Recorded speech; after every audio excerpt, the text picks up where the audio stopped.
شکسته در عزای تو. چگویم ز ایمان و ایثار و مشی و مرامت، همین بس سند خورد دین پیمبر به نامت. چگویم ز جاه و جلال و شکوه و مقامت، همین بس که مهدی زهرا بگوید سلامت. مادر امامت، شافع قیامت، بانو حاتم طایی گدای تو، بانو دل شکسته در عزای تو. عشق بی قرینی، مؤمنینی، بانو جان عالمی فدای تو، بانو دل شکسته در عزای تو. مرو تمام امید دل زار زهرا، مرو که بدون تو گریه شود کار زهرا. بمیرم به جز اشک زهرا تو مرهم نداری، بمیرم که حتی کنارت کفن هم نداری. حرف بی کفن شد، دل پر از محن شد، ای وای از حسین و داغ عاشورا. رأسش می رود بر نیزه اعدا.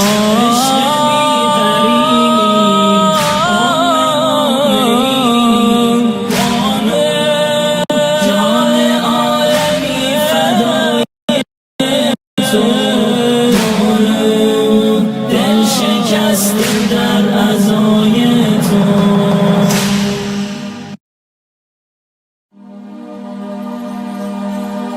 چگویم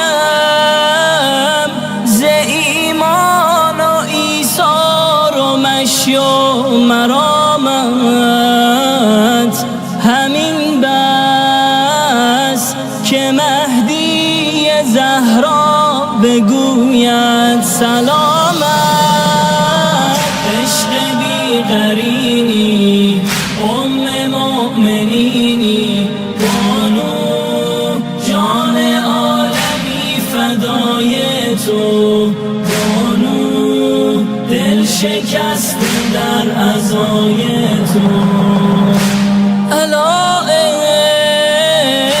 ای یگانه پرستار و یار الله اکبر ولله الحمد.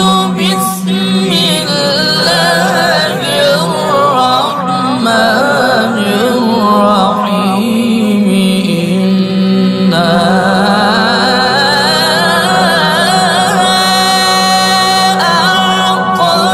اعطیناک الکوثر.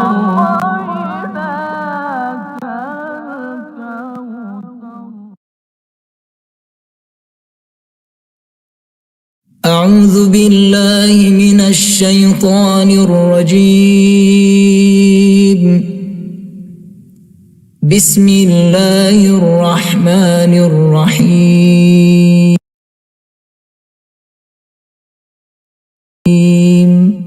واعلموا أنتم من شيء فأن لله خمسه وللرسول ولذي القربى واليتامى، فأن فلله خمسا وللرسول ولذي القربى واليتامى والمساكين وابن السبيل إن كنتم آمنتم بالله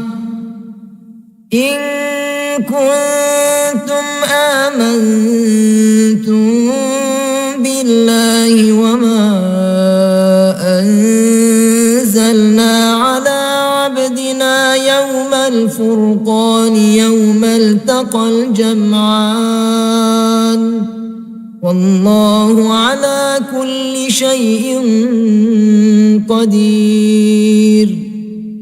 إذ أنتم بالعدوة الدنيا وهم بالعدوة القصوى والركب أسفل منكم ولو تواعدتم لاختلفتم في الميعاد ولكن ليقضي الله أمرا كان مفعولا ليهلك من هلك عن بينة ويحيى من حي عن بينة وإن الله لسميع عليم.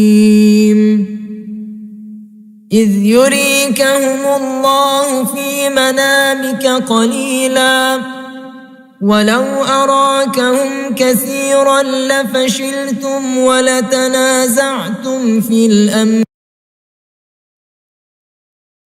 ولكن الله سلم إنه عليم بذات الصدور.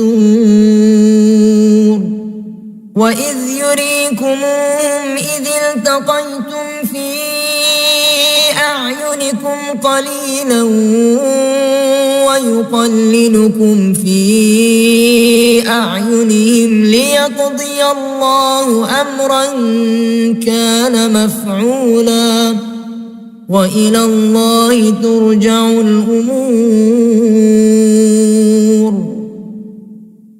يا أيها الذين آمنوا إذا لقيتم فئة فاثبتوا واذكروا الله كثيرا لعلكم تفلحون.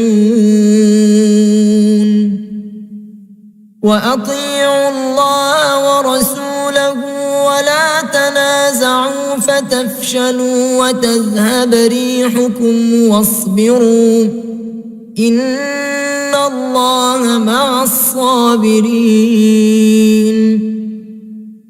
ولا تكونوا كالذين خرجوا من ديارهم بطرا ورئاء الناس ويصدون عن سبيل الله والله بما يعملون محيط.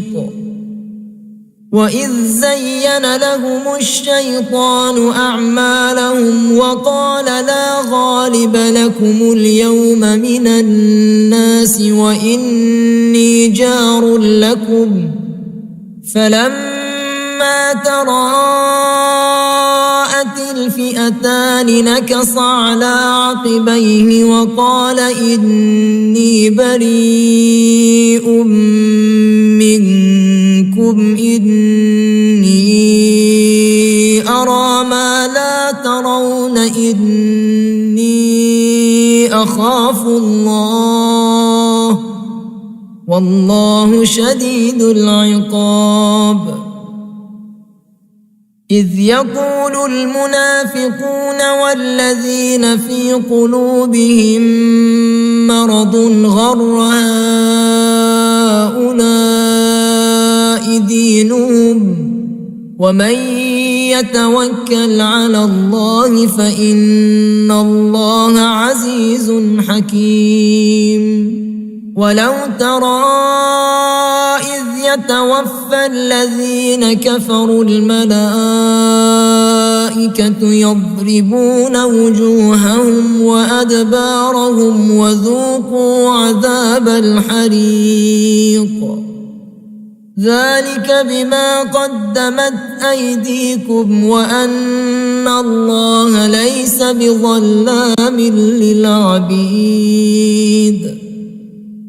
كدأب آل فرعون والذين من قبلهم كفروا بآيات الله فأخذهم الله بذنوبهم إن الله قوي شديد العقاب ذلك بأن الله لم يك مغيرا نعمة أنعمها على قوم حتى يغيروا ما بأنفسهم وأن الله سميع عليم كدأب آل فرعون والذين من قبلهم كذبوا بآيات ربهم فأهلكناهم بذنوبهم وأغرقنا آل فرعون وكل كانوا ظالمين إن شر الدواب عند الله الذين كفروا فهم لا يؤمنون الذين عاهدت منهم ثم ينقضون عهدهم في كل مرة وهم لا يتقون فإما تثقفنهم في الحرب فشرد بهم من خلفهم لعلهم يذكرون وإما تخافن من قوم خيانة فانبذ إليهم على سواء إن الله لا يحب الخائنين ولا يحسبن الذين كفروا سبقوا إنهم لا يعجزون وأعدوا لهم ما استطعتم من قوة ومن رباط الخيل ترهبون به عدو الله وعدوكم وآخرين من دونهم لا تعلمونهم الله يعلمهم وما تنفقوا من شيء في سبيل الله يوفى إليكم وأنتم لا تظلمون وإن جنحوا للسلم فاجنح لها وتوكل على الله إنه هو السميع العليم وإن يريدوا أن يخدعوك فإن حسبك الله هو الذي أيدك بنصره وبالمؤمنين وألف بين قلوبهم لو أنفقت ما في الأرض جميعا ما ألفت بين قلوبهم ولكن الله ألف بينهم إنه عزيز حكيم يا أيها النبي حسبك الله ومن اتبعك من المؤمنين يا أيها النبي حرض المؤمنين على القتال إن يكن منكم 20 صابرون يغلبوا 200 وإن يكن منكم 100 يغلبوا 1000 من الذين كفروا بأنهم قوم لا يفقهون الآن خفف الله عنكم وعلم أن فيكم ضعفا فإن يكن منكم 100 صابرة يغلبوا 200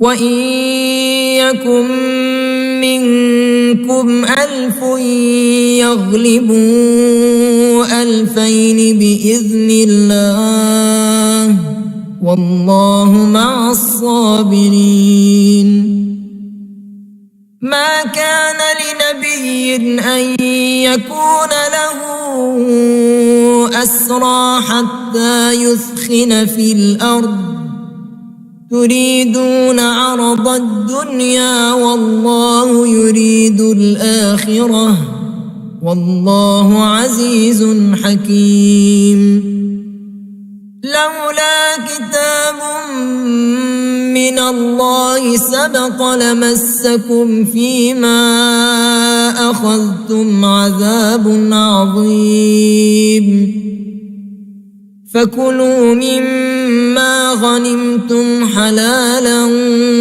طيبا واتقوا الله إن الله غفور رحيم يا أيها النبي قل لمن في أيديكم من الأسرى إن يعلم الله في قلوبكم خيرا يؤتكم خيرا مما أخذ منكم ويغفر لكم والله غفور رحيم وإن يريدوا خيانتك فقد خانوا الله من قبل فأمكن منهم والله عليم حكيم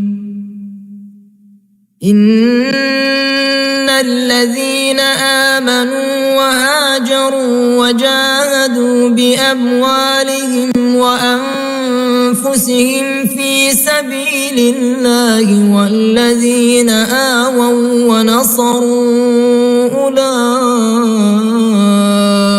بعضهم أولياء بعض والذين آمنوا ولم يهاجروا ما لكم من ولايتهم من شيء حتى يهاجروا وإن استنصروكم في الدين فعليكم النصر إلا على قوم بينكم وبينهم ميثاق والله بما تعملون بصير والذين كفروا بعضهم أولياء بعض إلا تفعلوا تكن فتنة في الأرض وفساد كبير والذين آمنوا وهاجروا وجاهدوا في سبيل الله والذين آووا ونصروا أولئك هم المؤمنون حقا لهم مغفرة ورزق كريم والذين آمنوا من بعد وهاجروا وجاهدوا معكم فأولئك منكم، وأولو الأرحام بعضهم أولى ببعض في كتاب الله، إن الله بكل شيء عليم. براءة من الله ورسوله إلى الذين عاهدتم من المشركين، فسيحوا في الأرض 4 أشهر واعلموا أنكم غير معجز الله وأن الله مخزي الكافرين. وأذان من الله ورسوله إلى الناس يوم الحج الأكبر أن الله بريء من المشركين ورسوله، فإن تبتم فهو خير لكم، وإن توليتم فاعلموا أنكم غير معجز الله، وبشر الذين كفروا بعذاب أليم. إلا الذين عاهدتم من المشركين ثم لم ينقصوكم شيئا ولم يظاهروا عليكم أحدا فأتموا إليهم عهدهم إلى مدتهم، إن الله يحب المتقين. فإذا انسلخ الأشهر الحرم فاقتلوا المشركين حيث وجدتموهم وخذوهم واحصروهم واقعدوا لهم كل مرصد، فإن تابوا وأقاموا الصلاة وآتوا الزكاة فخلوا سبيلهم، إن الله غفور رحيم. وإن أحد من المشركين استجارك فأجره حتى يسمع كلام الله ثم أبلغه مأمنه، ذلك بأنهم قوم لا يعلمون.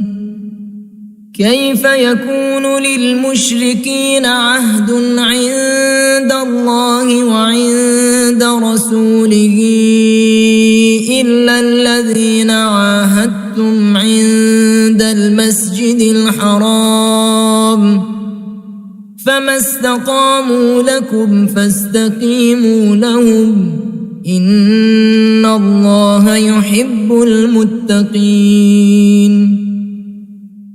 كيف وإن يظهروا عليكم لا يرقبوا فيكم إلا ولا ذمة، يرضونكم بأفواههم وتأبى قلوبهم وأكثرهم فاسقون.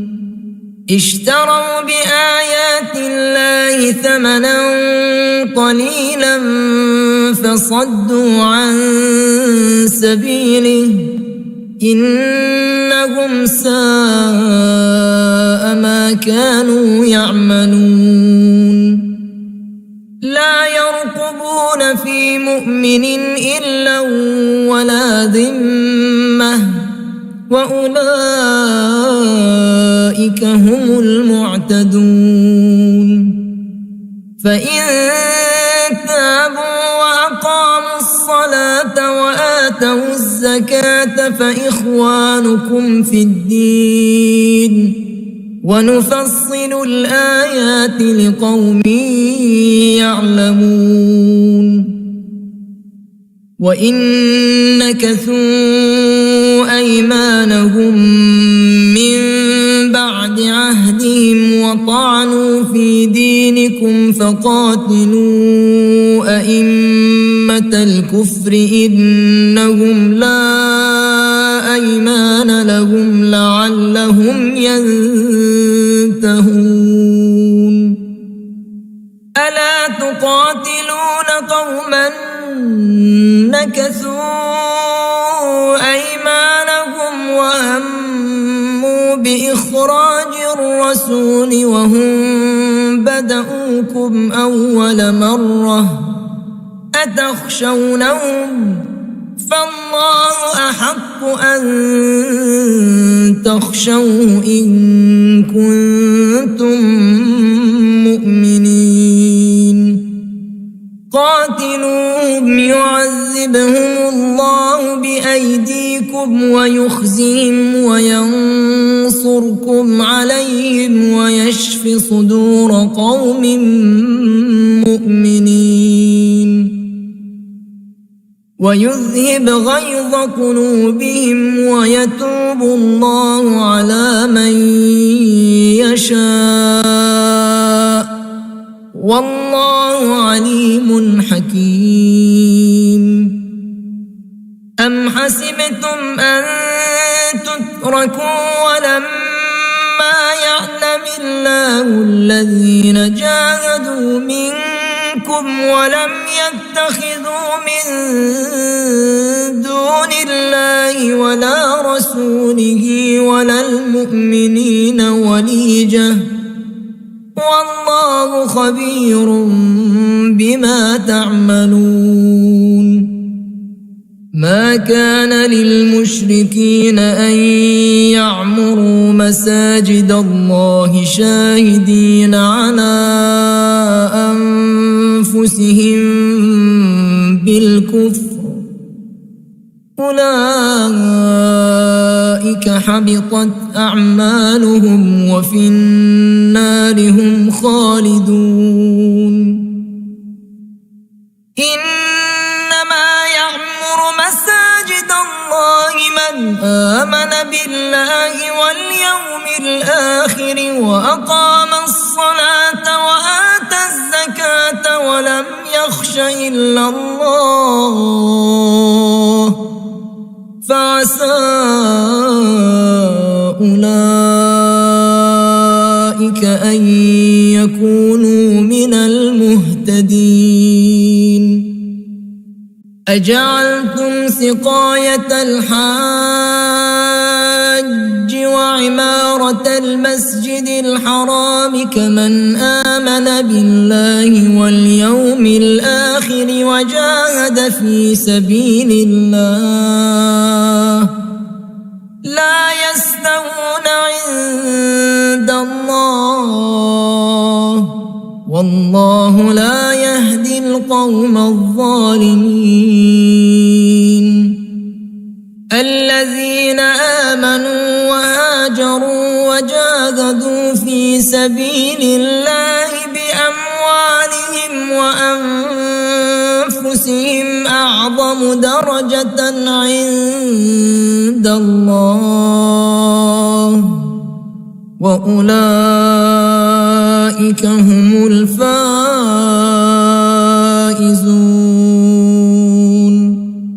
يبشرهم ربهم برحمة منه ورضوان وجنات لهم فيها نعيم مقيم خالدين فيها أبدا إن الله عنده أجر عظيم يا أيها الذين آمنوا لا تتخذوا آباءكم وإخوانكم أولياء إن استحبوا الكفر على الإيمان ومن يتولهم منكم فأولئك هم الظالمون قل إن كان آباؤكم وأبناؤكم وإخوانكم وأزواجكم وعشيرتكم وأموال اقترفتموها وتجارة تخشون كسادها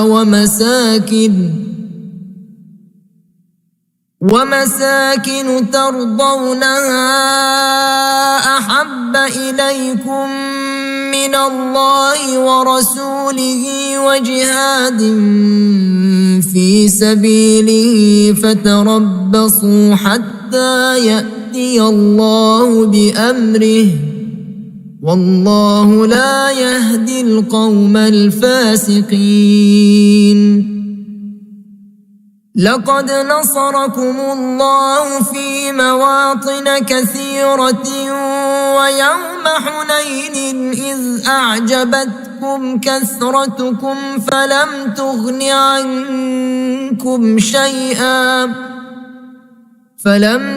عنكم شيئا وضاقت عليكم الأرض بما رحبت ثم وليتم مدبرين ثم أنزل الله سكينته على رسوله وعلى المؤمنين وأنزل جنودا لم تروها وعذب الذين كفروا وذلك جزاء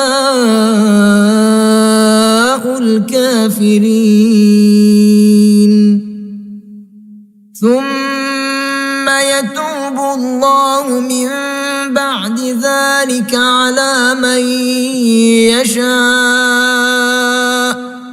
والله غفور رحيم يا أيها الذين آمنوا إنما المشركون نجس فلا يقربوا المسجد الحرام بعد عامهم هذا وإن خفتم عيلة فسوف يغنيكم الله من فضله إن شاء إن الله عليم حكيم قاتلوا الذين لا يؤمنون بالله ولا باليوم الآخر ولا يحرمون ما حرم الله ورسوله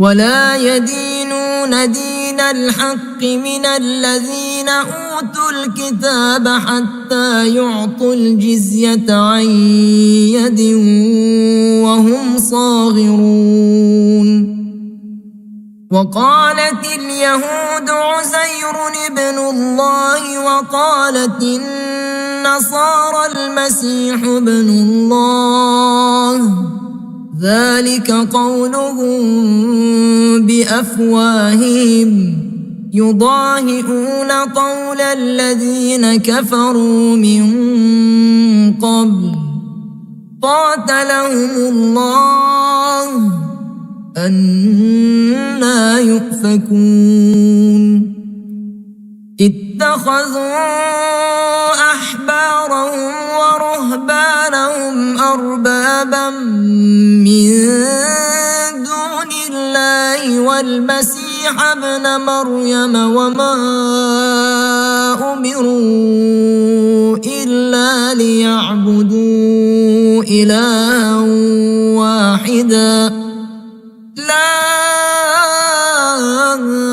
إله إلا هو سبحانه عما يشركون يريدون أن يطفئوا نور الله الله بأفواههم ويأبى الله إلا أن يتم نوره ولو كره الكافرون هو الذي أرسل رسوله بالهدى ودين الحق ليظهره على الدين كله ولو كره المشركون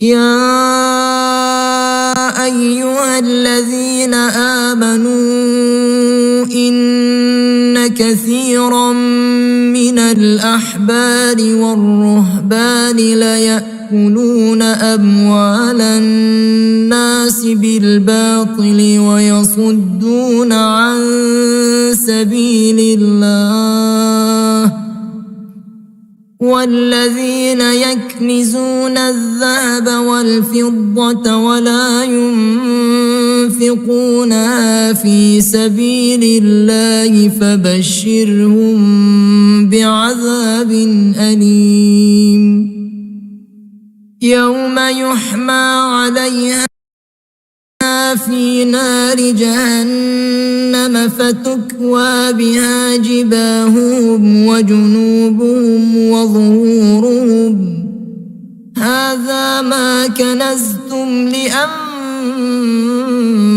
لأنفسكم فذوقوا ما كنتم تكنزون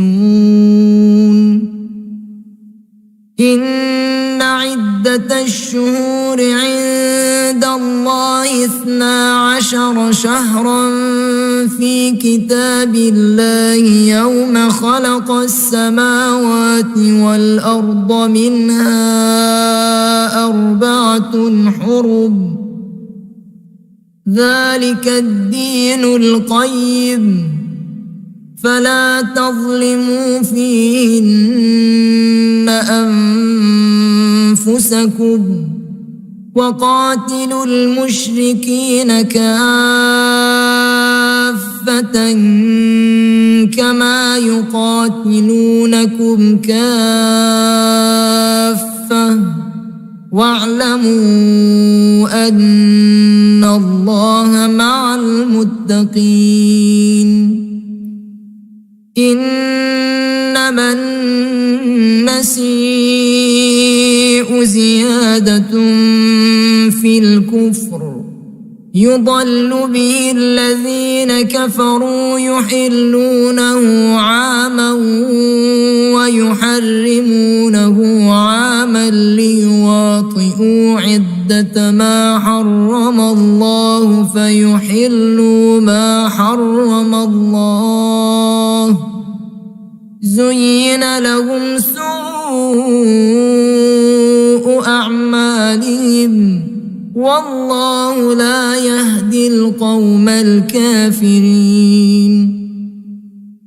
يا أيها الذين آمنوا ما لكم إذا قيل لكم انفروا في سبيل الله اثاقلتم إلى الأرض أرضيتم بالحياة الدنيا من الآخرة فما متاع الحياة الدنيا في الآخرة إلا قليل إلا تنفروا يعذبكم عذابا أليما ويستبدل قوما غيركم ولا تضروه شيئا والله على كل شيء قدير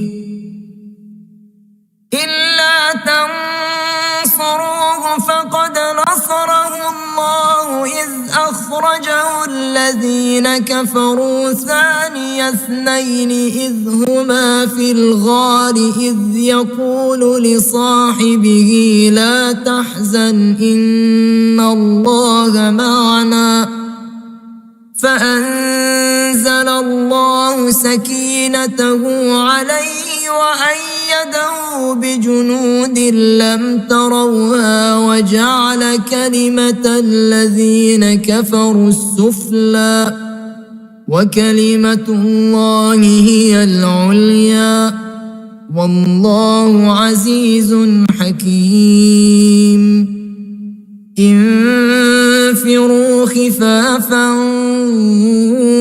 وثقالا وجاهدوا بأموالكم وأنفسكم في سبيل الله ذلكم خير لكم إن كنتم تعلمون لو كان عرضا قريبا وسفرا قاصدا لاتبعوك ولكن بعدت عليهم الشقة وسيحلفون بالله لو استطعنا لخرجنا معكم يهلكون أنفسهم والله يعلم إنهم لكاذبون عفى الله عنك لم أذنت لهم حتى يتبين لك الذين صدقوا وتعلم الكاذبين لا يستأذنك الذين يؤمنون بالله واليوم الآخر أن يجاهدوا بأموالهم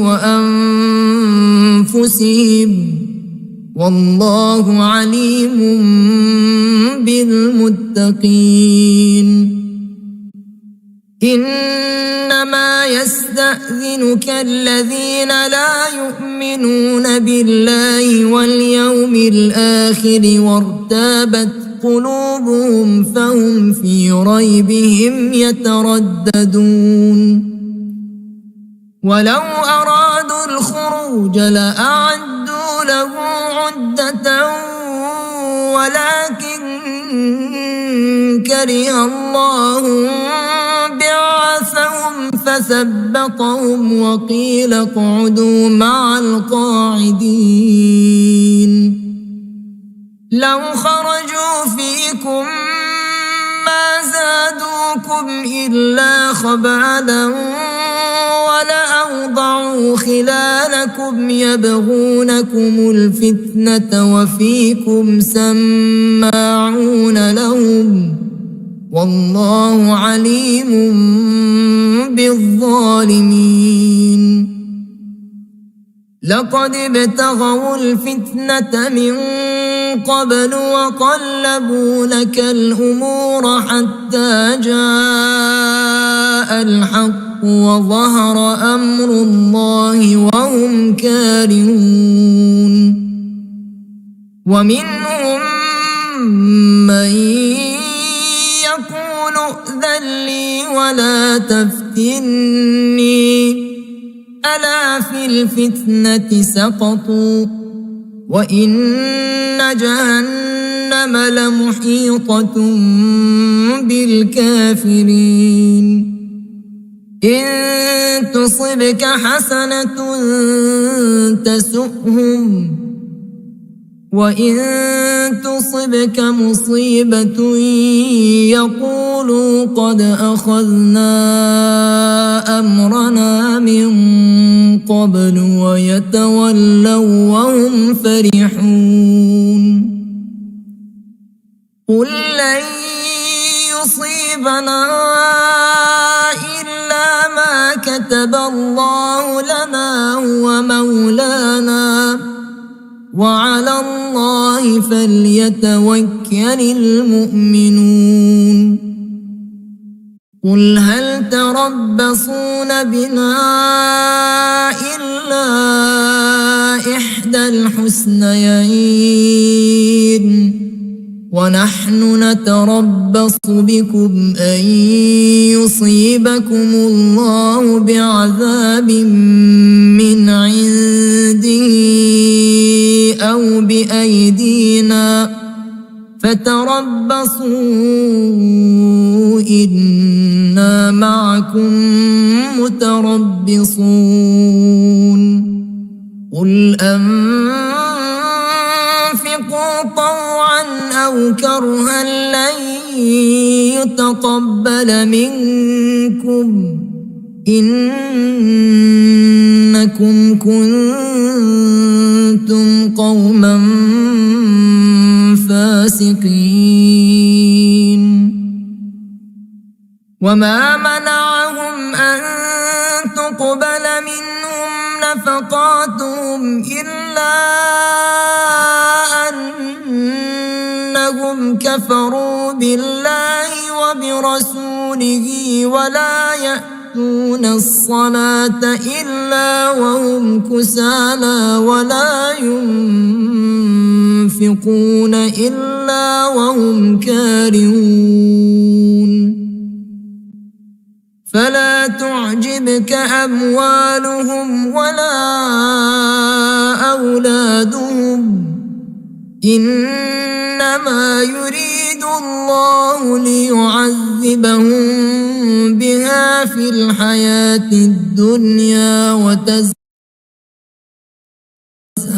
أنفسهم وهم كافرون ويحلفون بالله إنهم لمنكم وما هم منكم ولكنهم قوم يفرقون لو يجدون ملجأ أو مغارات أو مدخلا لولوا إليه وهم يجمحون ومنهم من يلمزك في الصدقات فإن أعطوا منها رضوا وإن لم يعطوا منها إذا هم يسخطون ولو أنهم رضوا ما آتاهم الله ورسوله وقالوا حسبنا الله سيؤتينا الله من فضله ورسوله إنا إلى الله راغبون إنما الصدقات للفقراء والمساكين والعاملين عليها والمؤلفة قلوبهم وفي الرقاب والغارمين وفي سبيل الله وابن السبيل فريضة من الله والله عليم حكيم ومنهم الذين يؤذون النبي ويقولون هو أذن قل أذن خير لكم يؤمن بالله ويؤمن للمؤمنين ورحمة للذين آمنوا منكم والذين يؤذون رسول الله لهم عذاب أليم يحلفون بالله لكم ليرضوكم والله ورسوله أحق أن يرضوه إن كانوا مؤمنين ألم يعلموا أنه من يحادد الله ورسوله فأن له نار جهنم خالدا فيها ذلك الخزي العظيم يحذر المنافقون أن تنزل عليهم سورة تنبئهم بما في قلوبهم قل استهزئوا إن الله مخرج ما تحذرون ولئن سألتهم ليقولن إنما كنا نخوض ونلعب قل أبالله وآياته ورسوله كنتم تستهزئون لا تعتذروا قد كفرتم بعد إيمانكم إن نعف عن طائفة منكم نعذب طائفة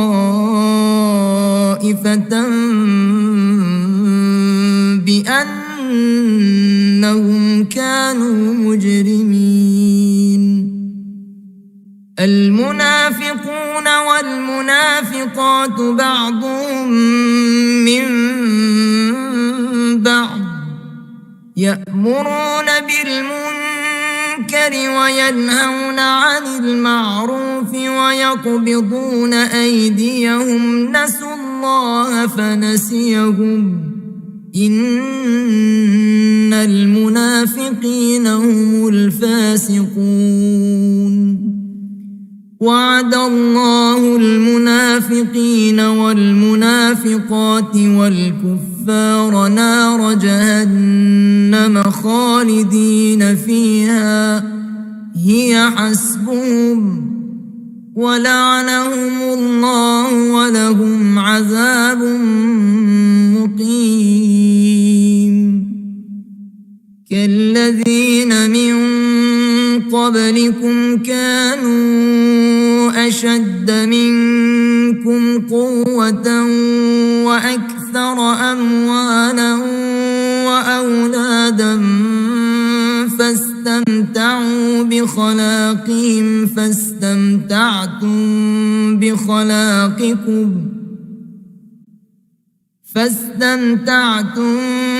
بخلاقكم كما استمتع الذين من قبلكم بخلاقهم وخضتم كالذي خاضوا أولئك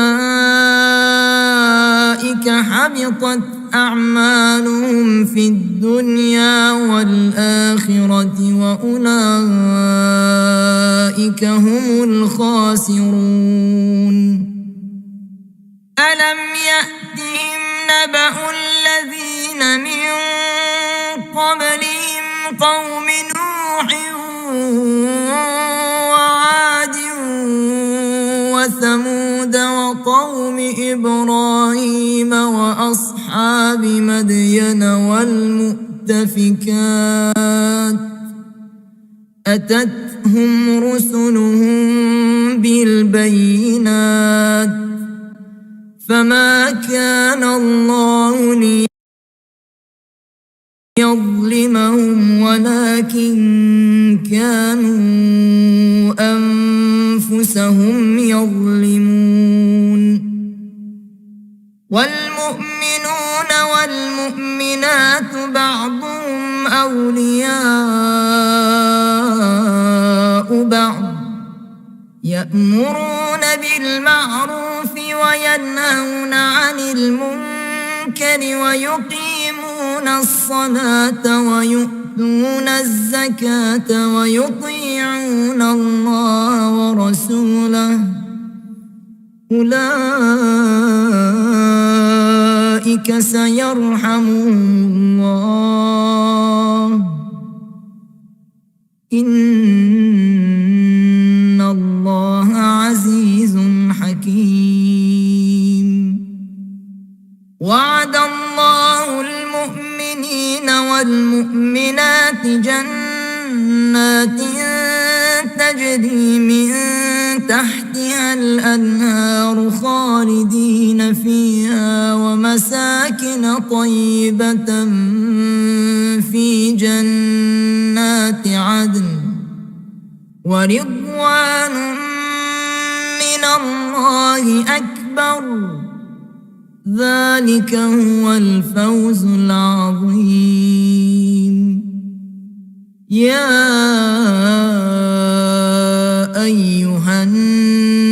النبي جاهد الكفار والمنافقين واغلظ عليهم ومأواهم جهنم وبئس المصير يحلفون بالله ما قالوا ولقد قالوا كلمة الكفر وكفروا بعد إسلامهم وهموا بما لم ينالوا وما نقموا إلا أن أغناهم الله ورسوله من فضله فإن يتوبوا يك خيرا لهم وإن يتولوا يعذبهم الله عذابا أليما في الدنيا والآخرة وما لهم في الأرض من ولي ولا نصير ومنهم من عاهد الله لئن آتانا من فضله لنصدقن ولنكونن من الصالحين فلما آتاهم من فضله بخلوا به وتولوا وهم معرضون فأعقبهم نفاقا في قلوبهم إلى يوم يلقونه بما أخلفوا الله ما وعدوه وبما كانوا يكذبون ألم يعلموا أن الله يعلم سرهم ونجواهم وأن الله علام الغيوب الذين يلمزون المطوعين من المؤمنين في الصدقات والذين لا يجدون إلا جهدهم فيسخرون منهم سخر الله منهم ولهم عذاب أليم استغفر لهم أو لا تستغفر لهم إن تستغفر لهم 70 مرة فلن يغفر الله لهم ذلك بأنهم كفروا بالله ورسوله والله لا يهدي القوم الفاسقين فرح المخلفون بمقعدهم خلاف رسول الله وكرهوا أن يجاهدوا بأموالهم وأنفسهم في سبيل الله وقالوا لا تنفروا في الحر قل نار جهنم أشد حرا لو كانوا يفقهون فليضحكوا قليلا وليبكوا كثيرا جزاء بما كانوا يكسبون فإن رجعك الله إلى طائفة منهم فاستأذنوك للخروج فقل لن تخرجوا معي أبدا ولن تقاتلوا معي عدوا إنكم رضيتم بالقعود أول مرة فاقعدوا مع الخالفين ولا تصل على أحد منهم مات أبدا ولا تقم على قبره إنهم كفروا بالله ورسوله وماتوا وهم فاسقون ولا تعجبك أموالهم وأولادهم إنما يريد الله أن يعذبهم بها في الدنيا وتزهق أنفسهم وهم كافرون وإذا أنزلت سورة أن آمنوا بالله وجاهدوا مع رسوله استأذنك أولو الطول منهم وقالوا ذرنا نكن مع القاعدين رضوا بأن يكونوا مع الخوالف وطبع على قلوبهم فهم لا يفقهون لكن الرسول والذين آمنوا معه جاهدوا بأموالهم وأنفسهم وأولئك لهم الخيرات وأولئك هم المفلحون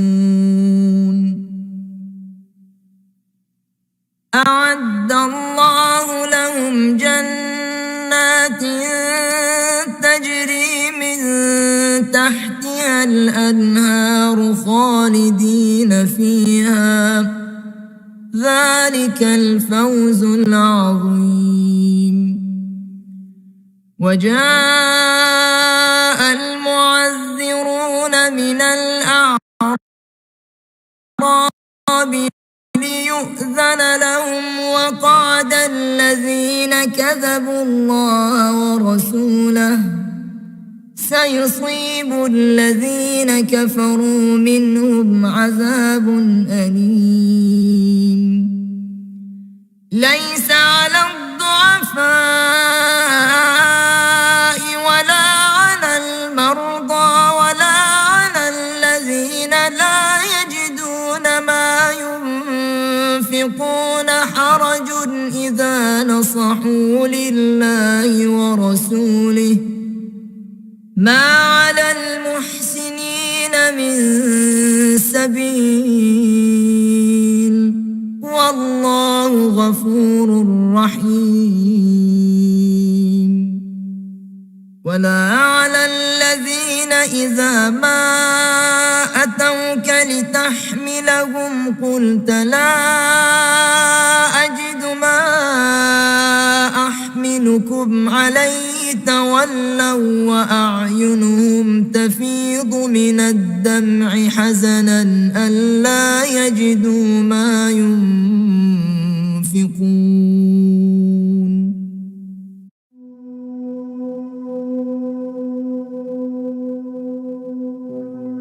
به طه به یاسین به معراج احمد به قدر و به کوثر به رضوان و طوبی به وحی الهی به قرآن جاری به تورات موسی و انجیل عیسی بسی پادشاهی کنم در گدایی چو باشم گدای گدایان زهرا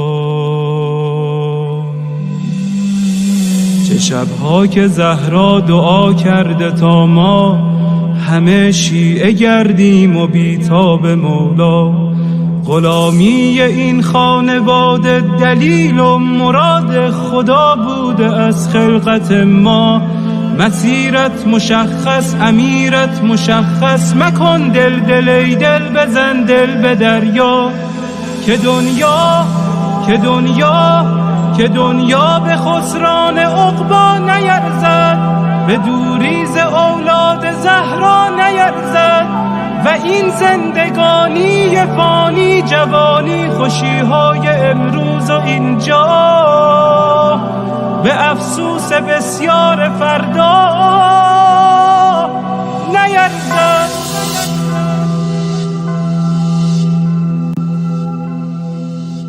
اگر عاشقانه هوادار یاری، اگر مخلصانه گرفتار یاری، اگر آبرو می‌گذاری به پایش، یقیناً خریدار یاری.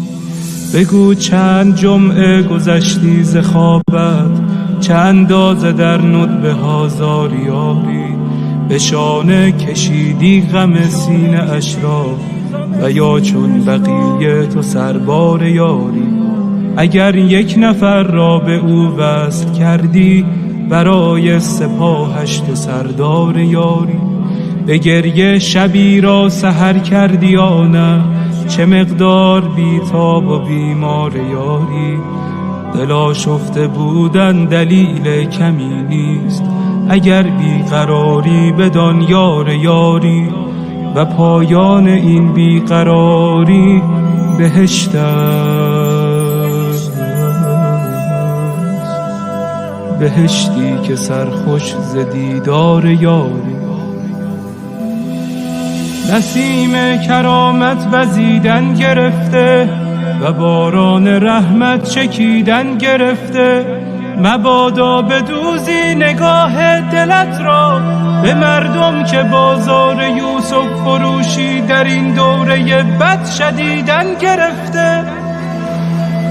خدایا به روی درخشان مهدی، به زلف سیاه و پریشان مهدی، به قلب رعوفش که دریای داغ است، به چشمان از غصه گریان مهدی، به لبهای گرم علی یا علیش، به ذکر حسین و حسن جان مهدی، به دست کریم و نگاه رحیمش، به چشم امید فقیران مهدی، به حال نیاز و قنوت نمازش، به سبحان سبحان سبحان مهدی، به برق نگاه و به خال سیاهش، به عطر ملیح گریبان مهدی، به حج جمیلش، به جاه جلیلش، به صوت حجازی قرآن مهدی، به صبح عراق و شبانگاه شامش، به آهنگ سمت خراسان مهدی،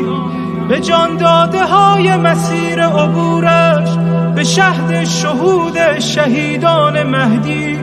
مرا دائم الاشتیاقش بگردان، مرا سینه چاک فراقش بگردان. تفضل بفرما بر این بنده بی سر و پا، مرا همدم و محرم و همرکابه سفرهای سوی خراسان و شام و عراقش بگردان. یا مهدی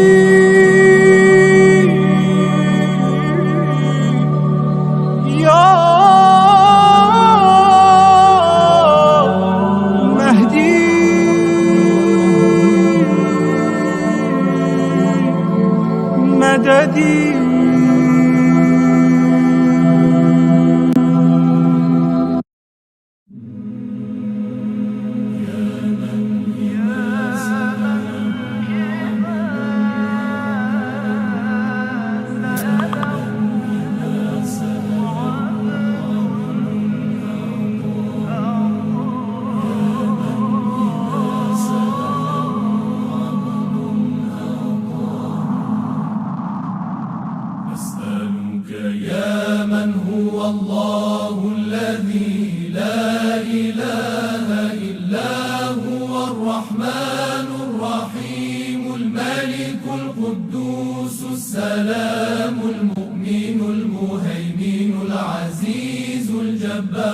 المتكبر الخالق البارئ المصور الغفار القهار الوهاب الرزاق الفتاح العليم القابض الباسط الخالق الرافع المعز المذل السميع البصير الحكم العدل اللطيف الخبير الحليم العظيم الغفور الشكور العلي الكبير الحفيظ المقيت الحسيب الجليل الكريم الرقيب المجيب الواسع الحكيم الودود المجيد الباعث الشهيد الحق الوكيل القوي المتين الولي الحميد المحصي المبدئ المعيد المحيي المميت الحي القيوم الواجد الماجد الواحد الصمد القادر المقتدر المقدم المؤخر الأول الآخر الظاهر الباطن الوالي المتعالي البر التواب المنتقم العفو الرؤوف مالك الملك ذو الجلال والإكرام المقسط الجامع الغني المغني المانع الضار النافع النور الهادي البديع الباقي الوارث الرشيد الصبور الذي ليس كمثله شيء وهو السميع البصير اللهم صل أفضل صلاة على أسعد مخلوقاتك سيدنا محمد وعلى آله وصحبه وسلم عدد معلوماتك ومداد كلماتك كلما ذكرك الذاكرون وغفل عن ذكره الغافلون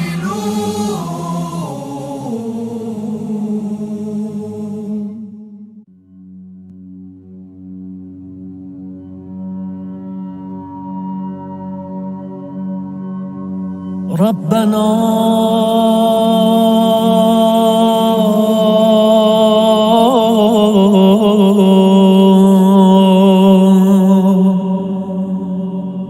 لا تزغ قلوبنا بعد إذ هديتنا وهب لنا من لدنك رحمة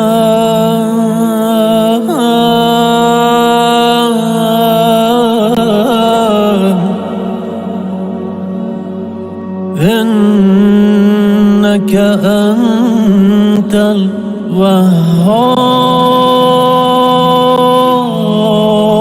الوهاب ربنا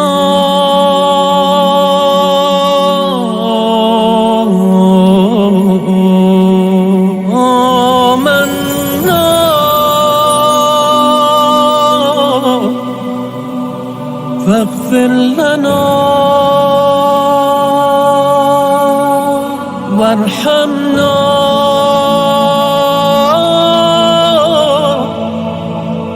وأنت خير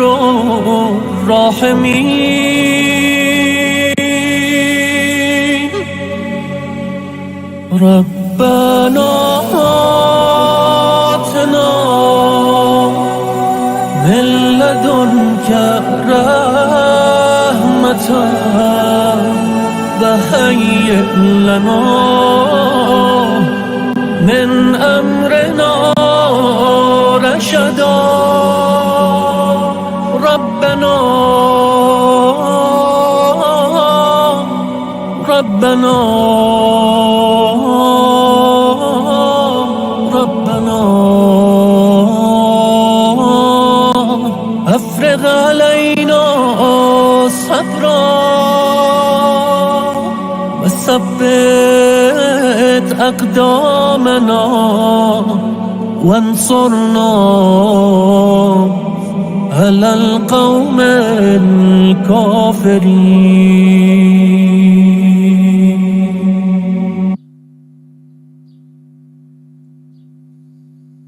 إن الله وملائكته يصلون على النبي يا أيها الذين آمنوا صلوا عليه وسلموا تسليما. اللهم صل على محمد وآل محمد. سبحان الله والحمد لله ولا إله إلا الله والله أكبر ولله الحمد. الحمد لله.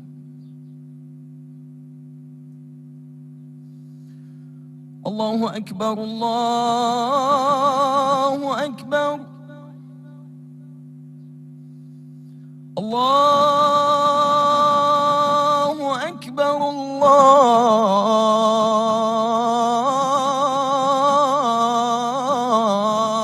الله أكبر. أشهد أن لا إله إلا الله.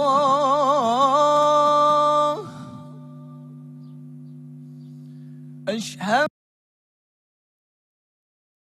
أن لا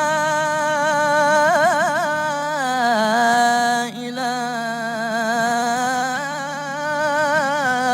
إلا الله.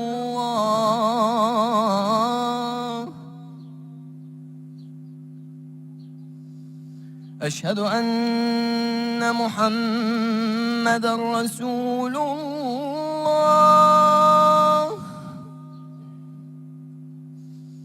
أشهد أن محمدًا رسول الله.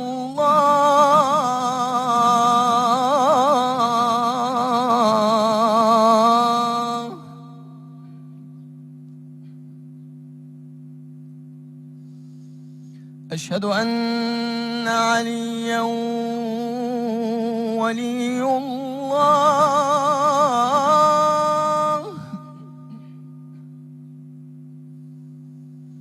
أشهد أن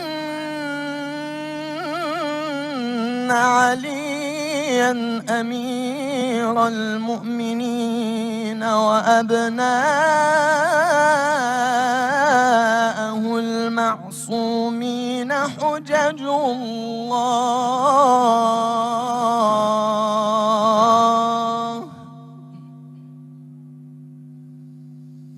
حي على الصلاة.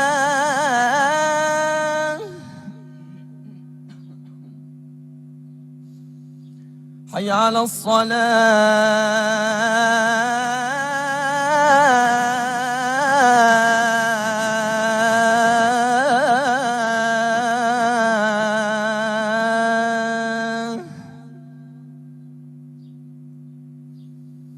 حي على الفلاح.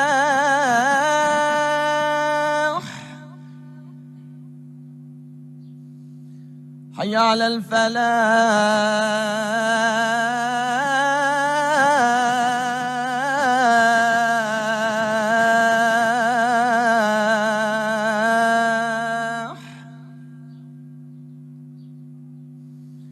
حي على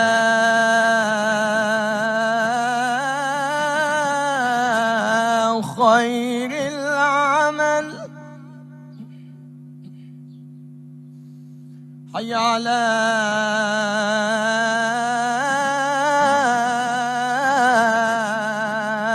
خير العمل. الله أكبر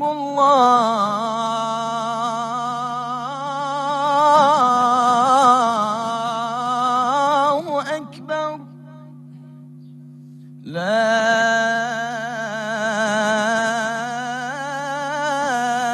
إله إلا الله.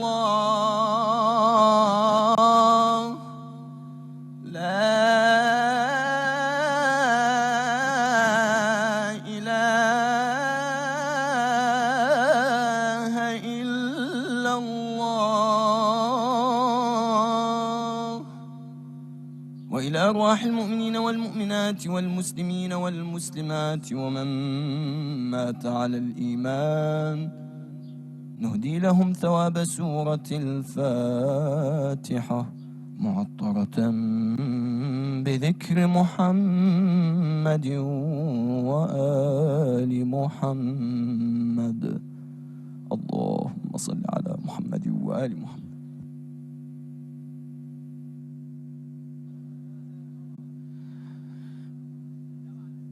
تقام صلاة الجماعة بإمامة سماحة الشيخ ضياء زين الدين. تقام صلاة الجماعة بإمامة سماحة الشيخ ضياء زين الدين.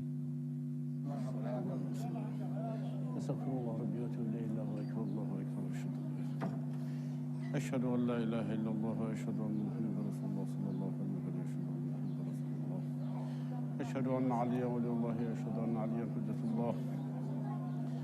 حي على الصلاة حي على الصلاة حي على الفلاح حي على الفلاح حي على خير العمل حي على خير العمل. قد قامت الصلاة. قد قامت الصلاة.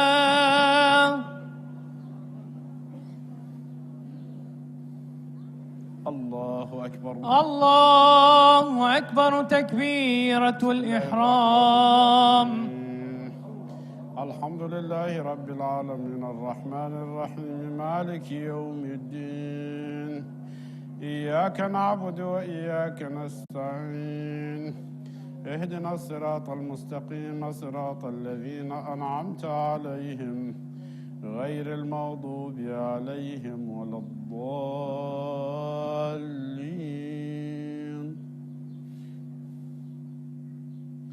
بسم الله الرحمن الرحيم. قل هو الله أحد الله الصمد لم يلد ولم يولد ولم يكن له كفوا أحد. الله أكبر. الله أكبر. سبحان الله سبحان الله. اللهم صل على محمد وآل محمد. سمع الله لمن حمده. الله أكبر. سبحان ربي الأعلى وبحمده. اللهم صل على محمد وآل محمد. الله أكبر. استغفرك اللهم ونتوب إليك. الله أكبر. الله أكبر. سبحان ربي الأعلى وبحمده. اللهم صل على محمد وآل محمد. الله أكبر. بحول الله. بسم الله الرحمن الرحيم. الحمد لله رب العالمين الرحمن الرحيم مالك يوم الدين. إياك نعبد وإياك نستعين. اهدنا الصراط المستقيم صراط الذين أنعمت عليهم غير المغضوب عليهم ولا الضالين.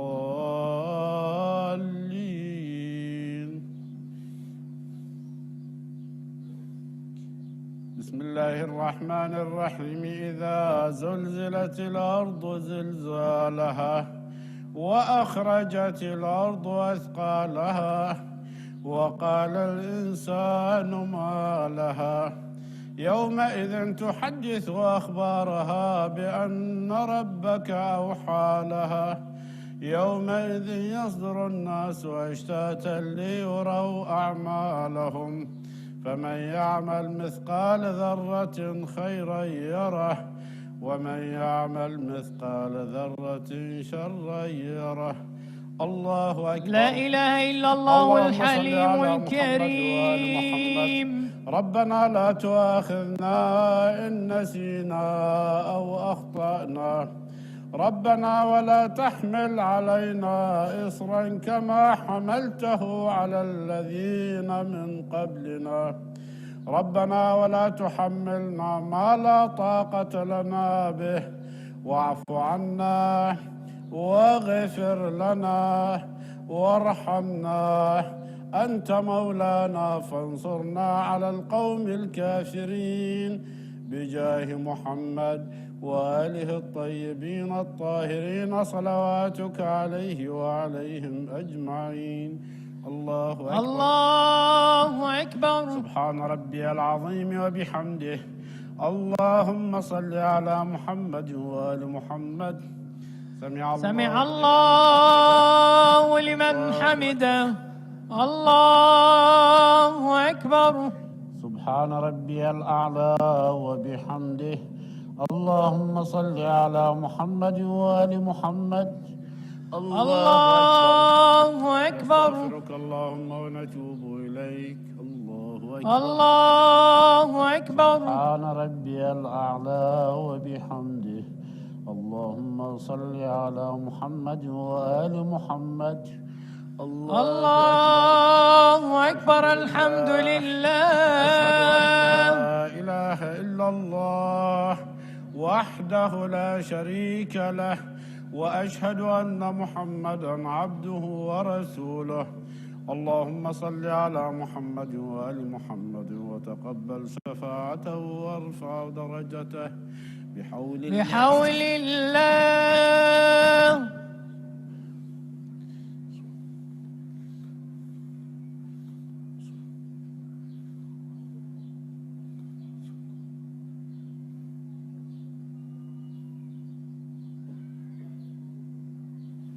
الله أكبر. الله أكبر. سبحان ربي العظيم وبحمده. سبحان الله سبحان الله سبحان الله. اللهم صل على محمد وآل محمد. سمع الله لمن حمده. الله أكبر. سبحان ربي الأعلى وبحمده. اللهم صل على محمد وآل محمد. الله أكبر. اللهم ربنا ونتوب إليك. الله أكبر. الله أكبر يا ولي العافية. اللهم صل على محمد وآل محمد. يا لطيف ارحم عبدك الذليل الضعيف. الله أكبر. بسم الله وبالله. لا إله إلا الله وحده لا شريك له، وأشهد أن محمدا عبده ورسوله. اللهم صل على محمد وآل محمد. السلام عليك أيها النبي ورحمة الله وبركاته.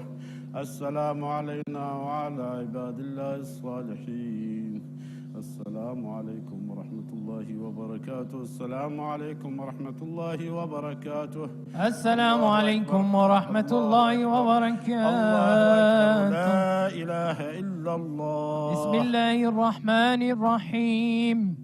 إن الله وملائكته يصلون على النبي يا أيها الذين آمنوا صلوا عليه وسلموا تسليما.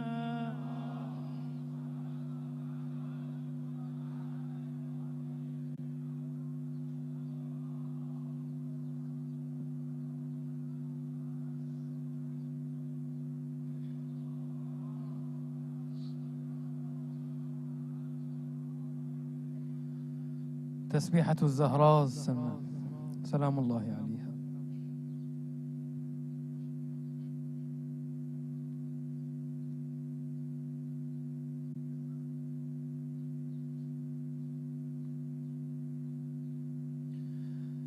بسم الله الرحمن الرحيم.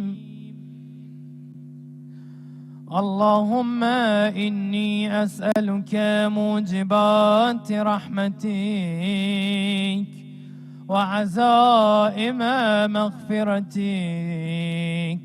والنجاة من النار ومن كل بلية والفوز بالجنة والرضوان في دار السلام وجوار نبيك محمد عليه وآله السلام. اللهم ما بنا من نعمة فمنك، لا إله إلا أنت، أستغفرك وأتوب إليك برحمتك يا أرحم الراحمين. وصلى الله على محمد وعلى آل بيته الطيبين الطاهرين.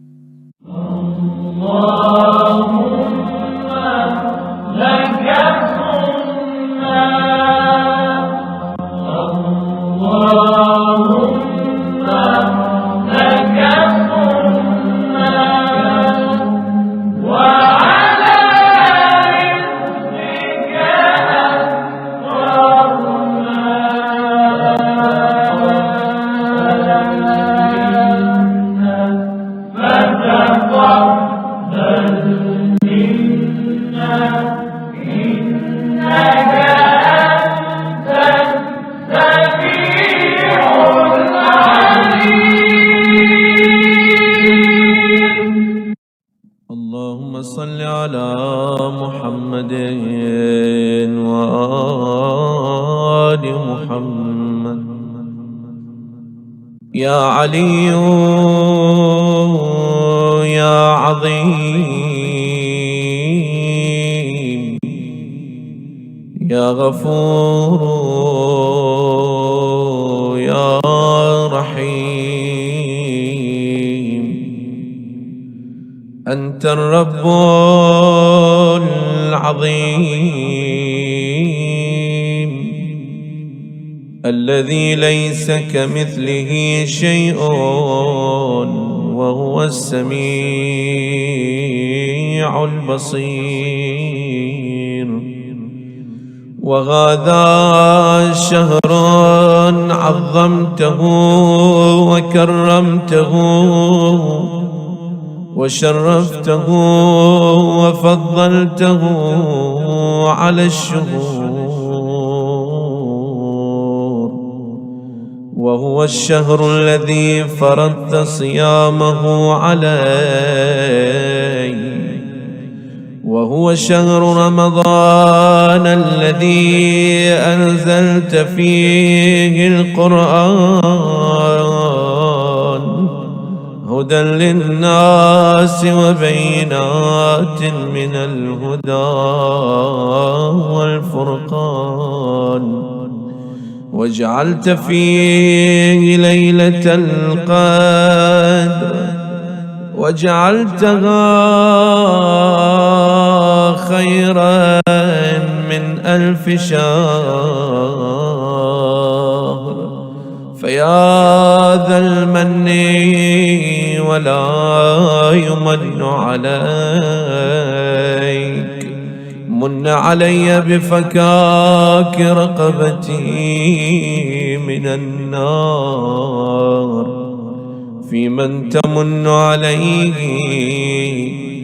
وأدخلني الجنة برحمتك يا أرحم الراحمين.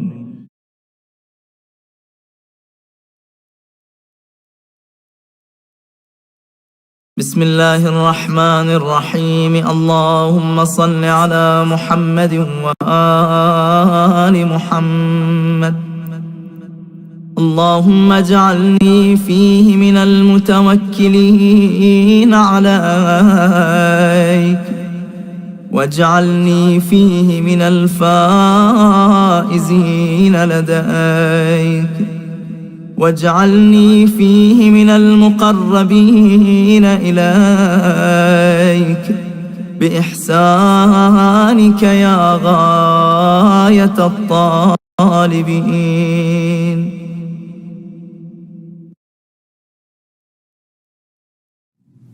Bismillah ar-Rahman ar-Rahim. Peace and blessings be upon each and every one of you, dear brothers and sisters.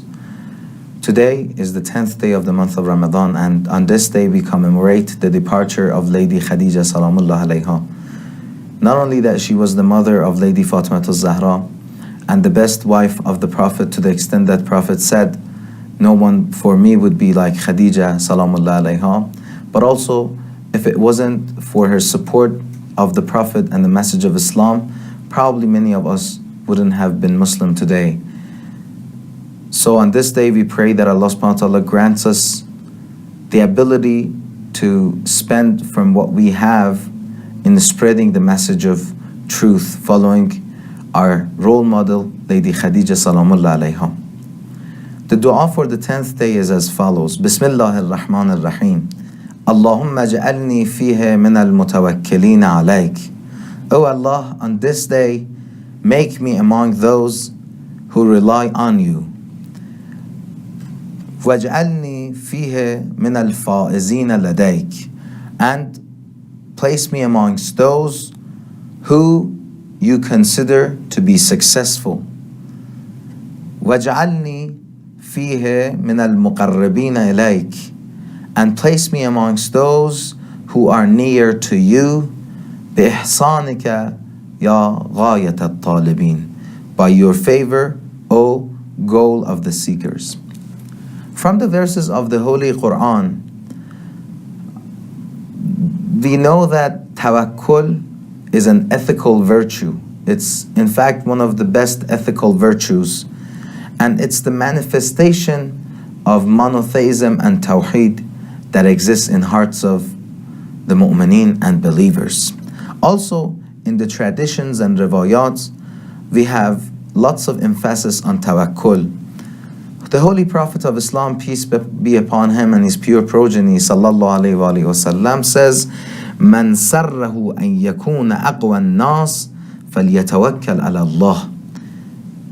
Whoever wants to be the strongest and the most powerful of the people should rely on Allah subhanahu wa ta'ala, should have tawakkul on Allah subhanahu wa ta'ala.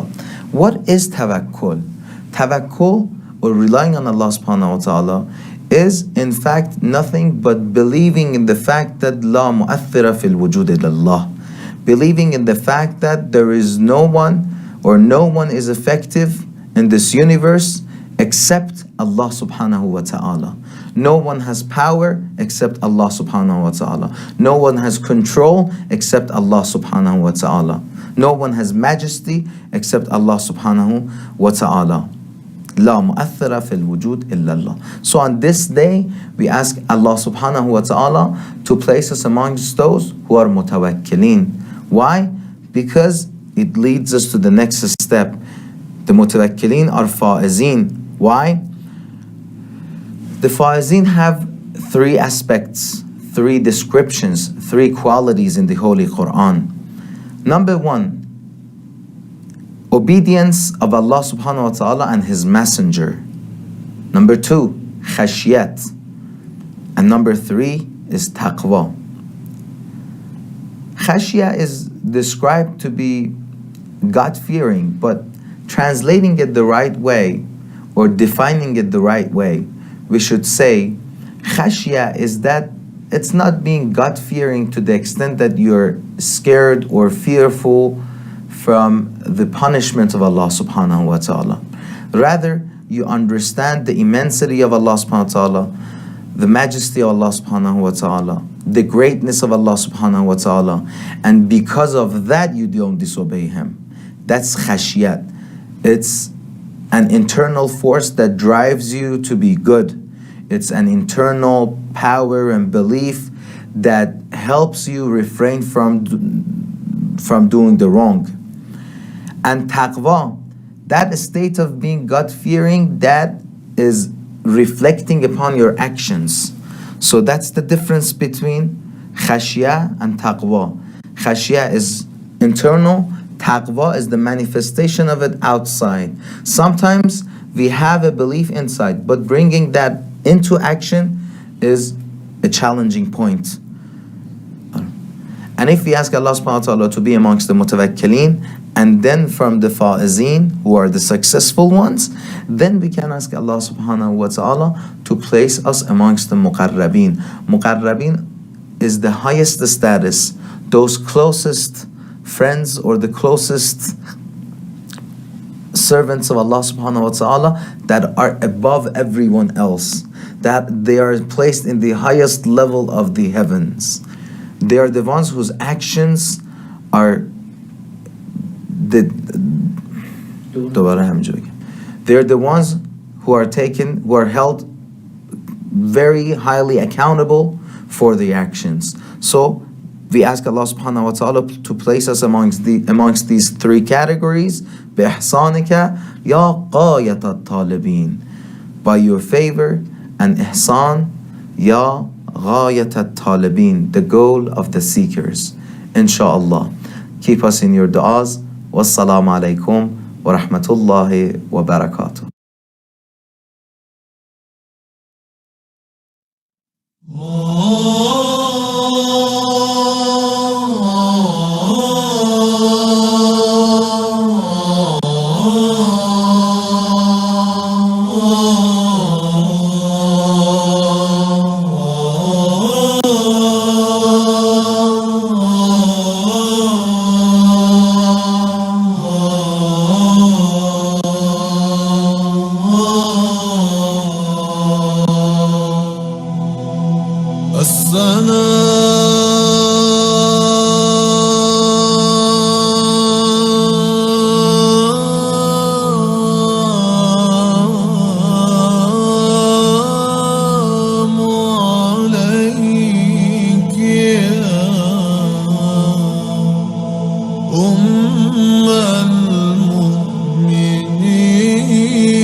والسلام عليك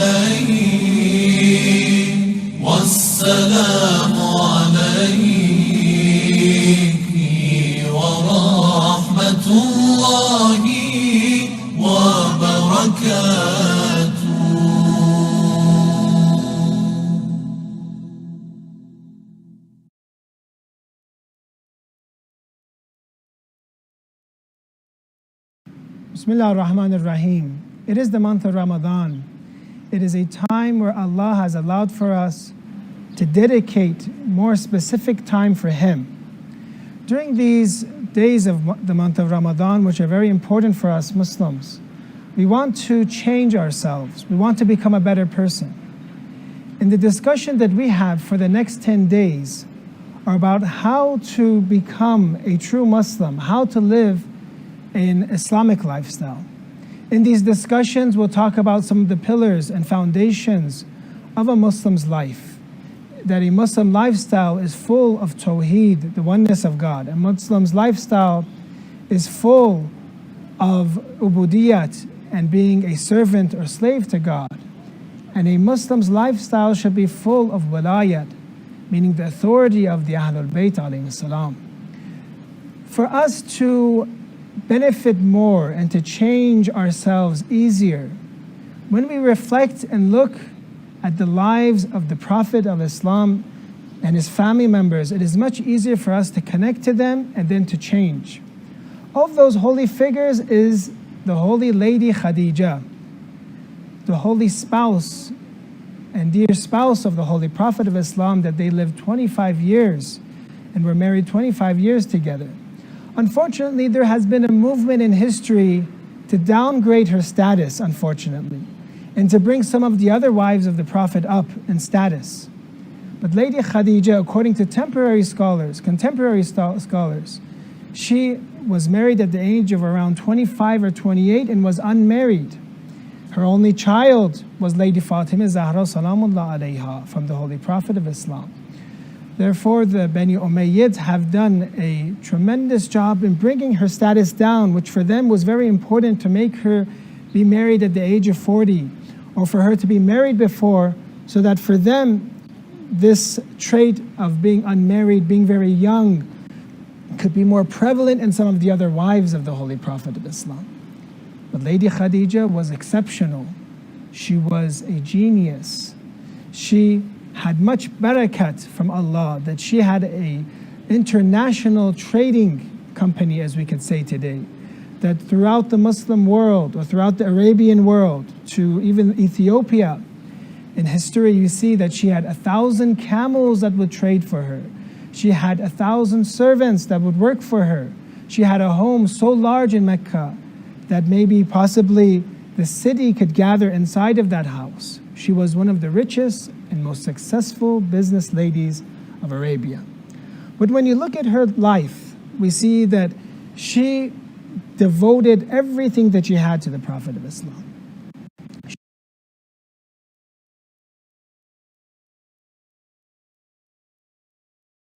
She devoted everything that she had. When you look at the time period that we live today, with the COVID-19 or coronavirus, you see people hoarding, you see people shoving and pushing each other, being afraid to not allow their resources or their supply to go low. But Lady Khadija, you have to imagine this, one of the richest ladies marries an orphan, marries someone that is much economically lower than her.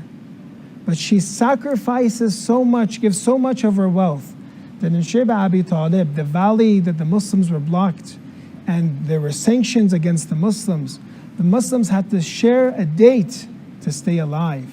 That she not once said, I gave all my wealth for you, you should give me more. I have a 5-year-old daughter, Lady Fatima Zahra Salamullah alayha, I deserve more. She did not complain at all and sacrificed everything that she had for Islam. And this is a lesson for us to be learned during this time, when we see people are not thinking of each other, when we don't see much compassion in some groups or in some videos that we see.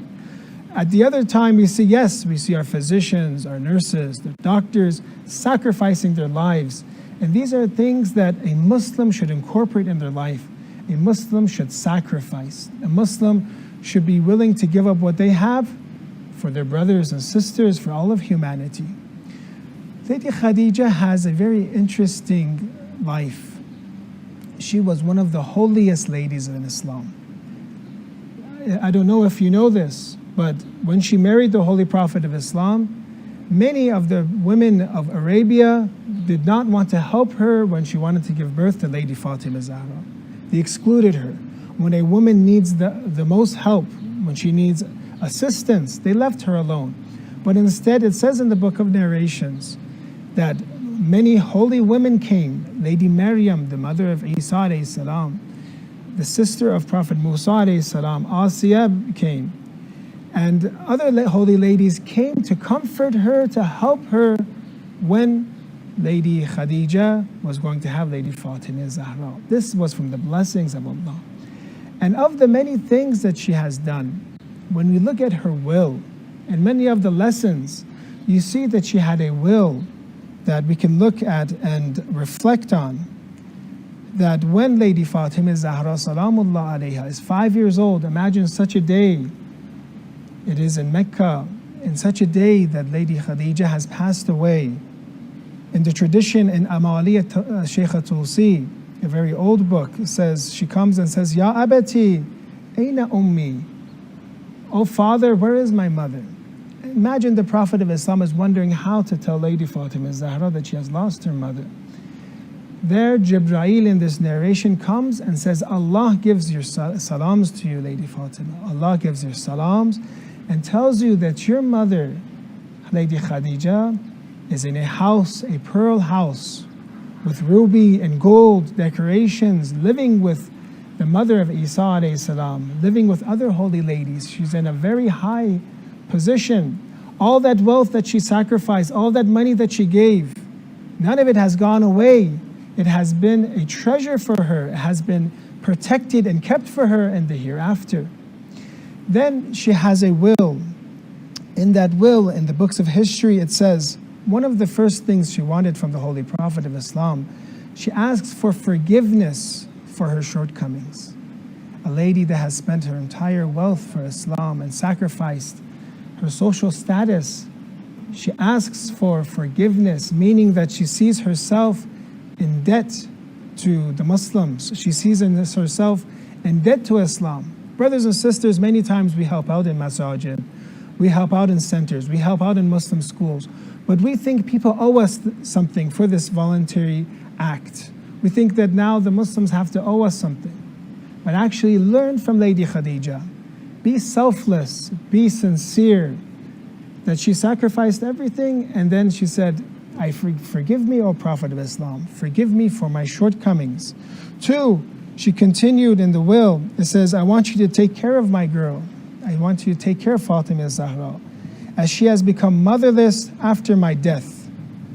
3, I feel ashamed for telling you the third part. I will say that Fatima Salamullah alayha narrated, and Fatima narrated that I want you to wrap my body with the burial clothes of your Abba, with your cloak that you have.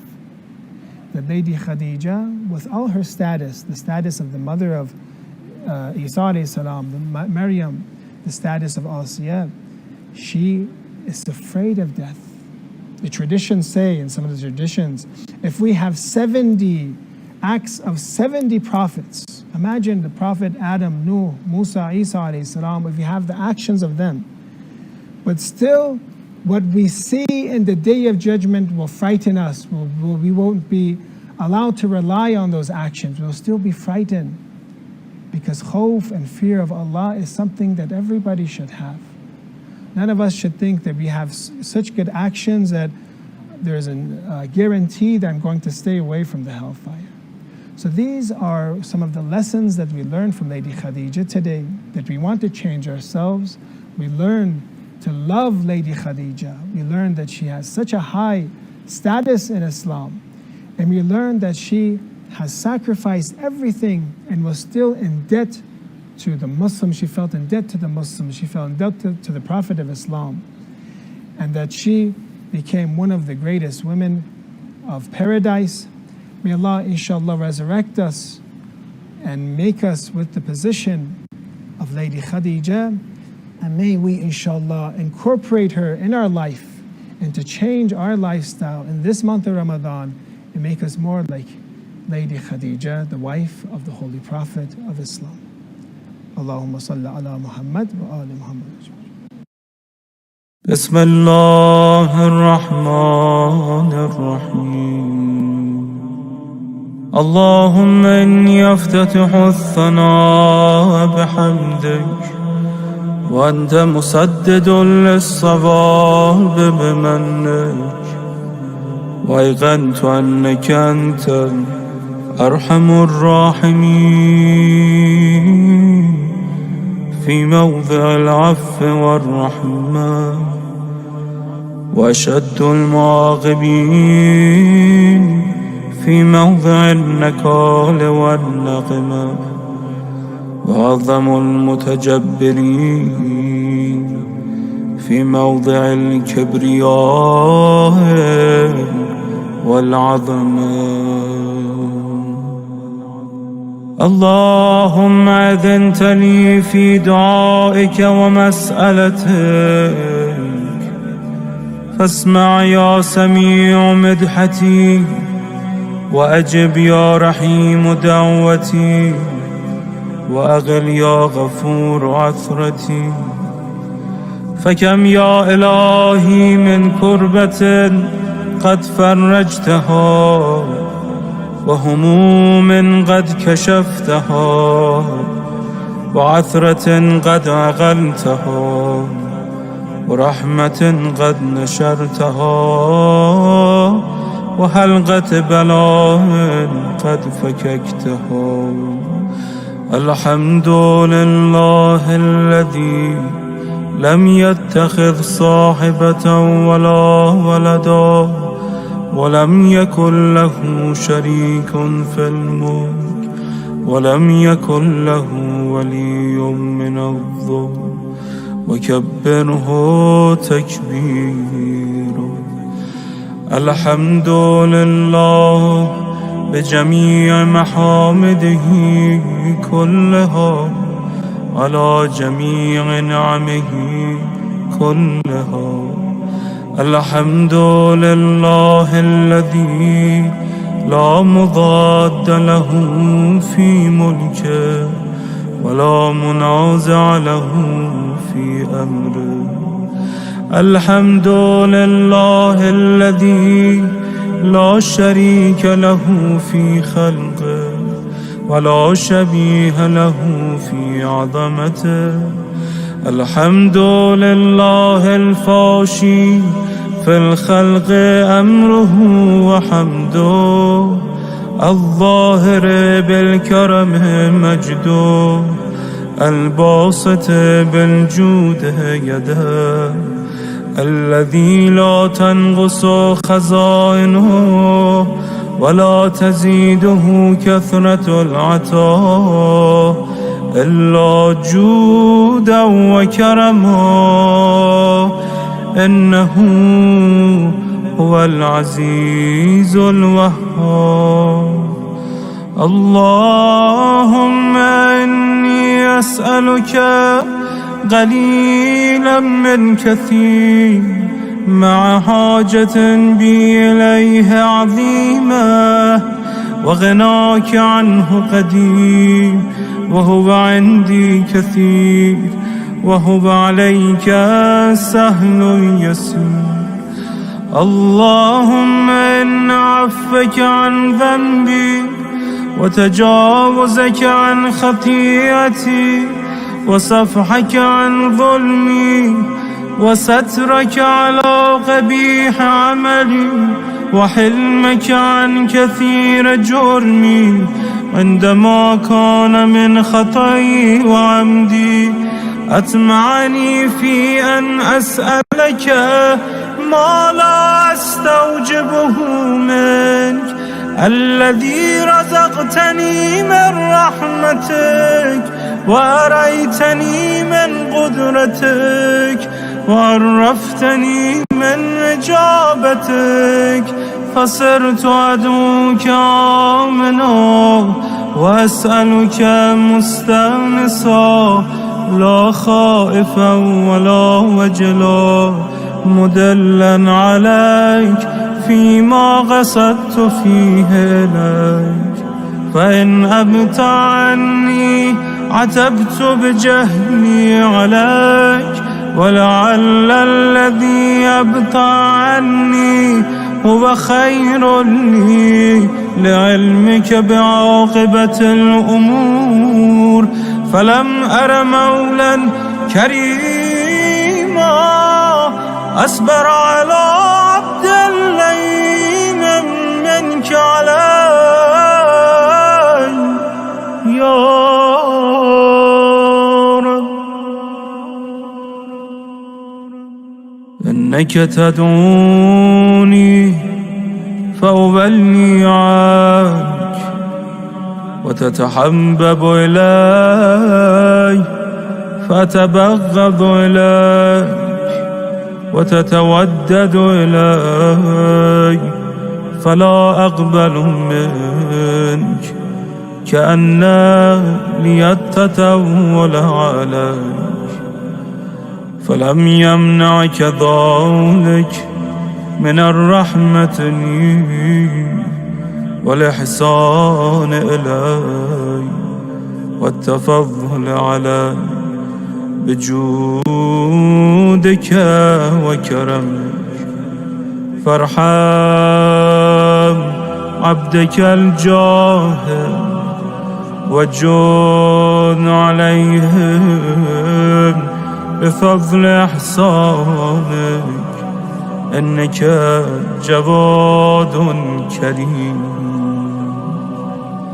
الحمد لله مالك الملك مجري الفلك مسخر الرياح فالق الإصباح ديان الدين رب العالمين. الحمد لله على حلمه بعد علمه، والحمد لله على عفه بعد قدرته، والحمد لله على طول أناته في غضبه، وهو قادر على ما يريد.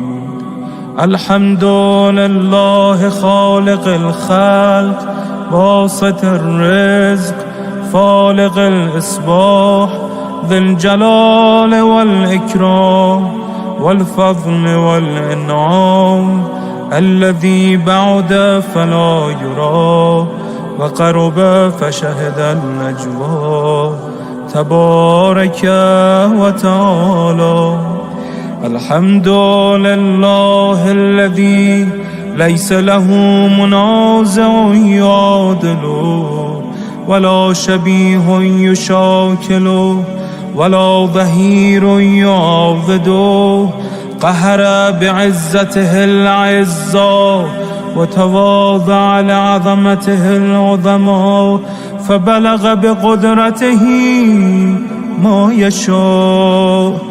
الحمد لله الذي يجيبني حين أنادي، ويستر على كل عورة وأنا عصيه، ويعظم النعمة علي فلا أجازي. وكم من موهبة هنية قد أعطى، وعظيمة مخوفة قد كفى، وبهجة مونقة قد أرى، فأثني عليه حامدا وأذكره مسبحا. الحمد لله الذي لا يهتك حجابه، ولا يغلق بابه، ولا يرد سائله، ولا يخيب آمله. الحمد لله الذي يؤمن الخائفين وينجي الصالحين، ويرفع المستضعفين، ويضع المستكبرين، ويهلك ملوكا ويستخلف آخرين.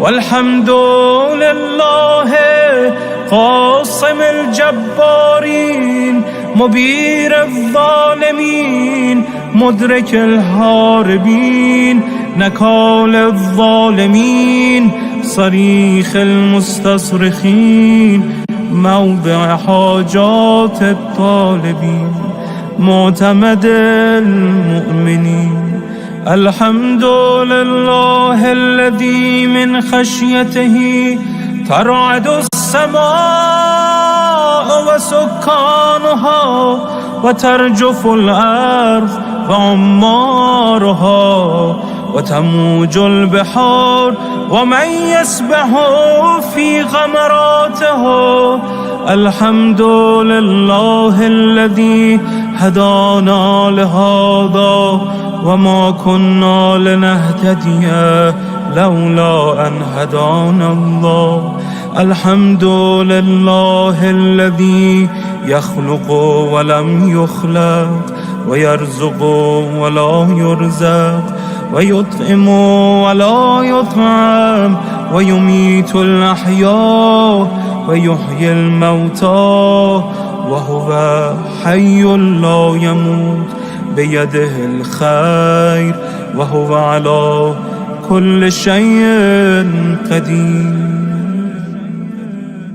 اللهم صل على محمد عبدك ورسولك وأمينك وصفيك وحبيبك وخيرتك من خلقك وحافظ سرك ومبلغ رسالاتك أفضل وأحسن وأجمل وأكمل وأزكى وأنمى وأطيب وأطهر وأسنى وأكثر ما صليت وباركت وترحمت وتحننت وسلمت على أحد من عبادك وأنبيائك ورسلك وصفتك وأهل الكرامة عليك من خلقك اللهم وصل على علي أمير المؤمنين ووصي رسول رب العالمين عبدك ووليك وأخي رسولك وحجتك على خلقك وآيتك الكبرى والنبأ العظيم وصل على الصديقة الطاهرة فاطمة الزهراء سيدة نساء العالمين وصل على سبتي الرحمة وإمامي الهدى الحسن والحسين سيدي شباب أهل الجنة وصل على أئمة المسلمين علي بن الحسين ومحمد بن علي وجعفر بن محمد وموسى بن جعفر وعلي بن موسى ومحمد بن علي وعلي بن محمد والحسن بن علي والخلف الهادي المهدي حججك على عبادك وأمنائك في بلادك صلاة كثيرة دائمة اللهم وصل على ولي أمرك القائم المؤمل والعدل المنتظر وحفه بملائكتك المقربين وأيده بروح القدس يا رب العالمين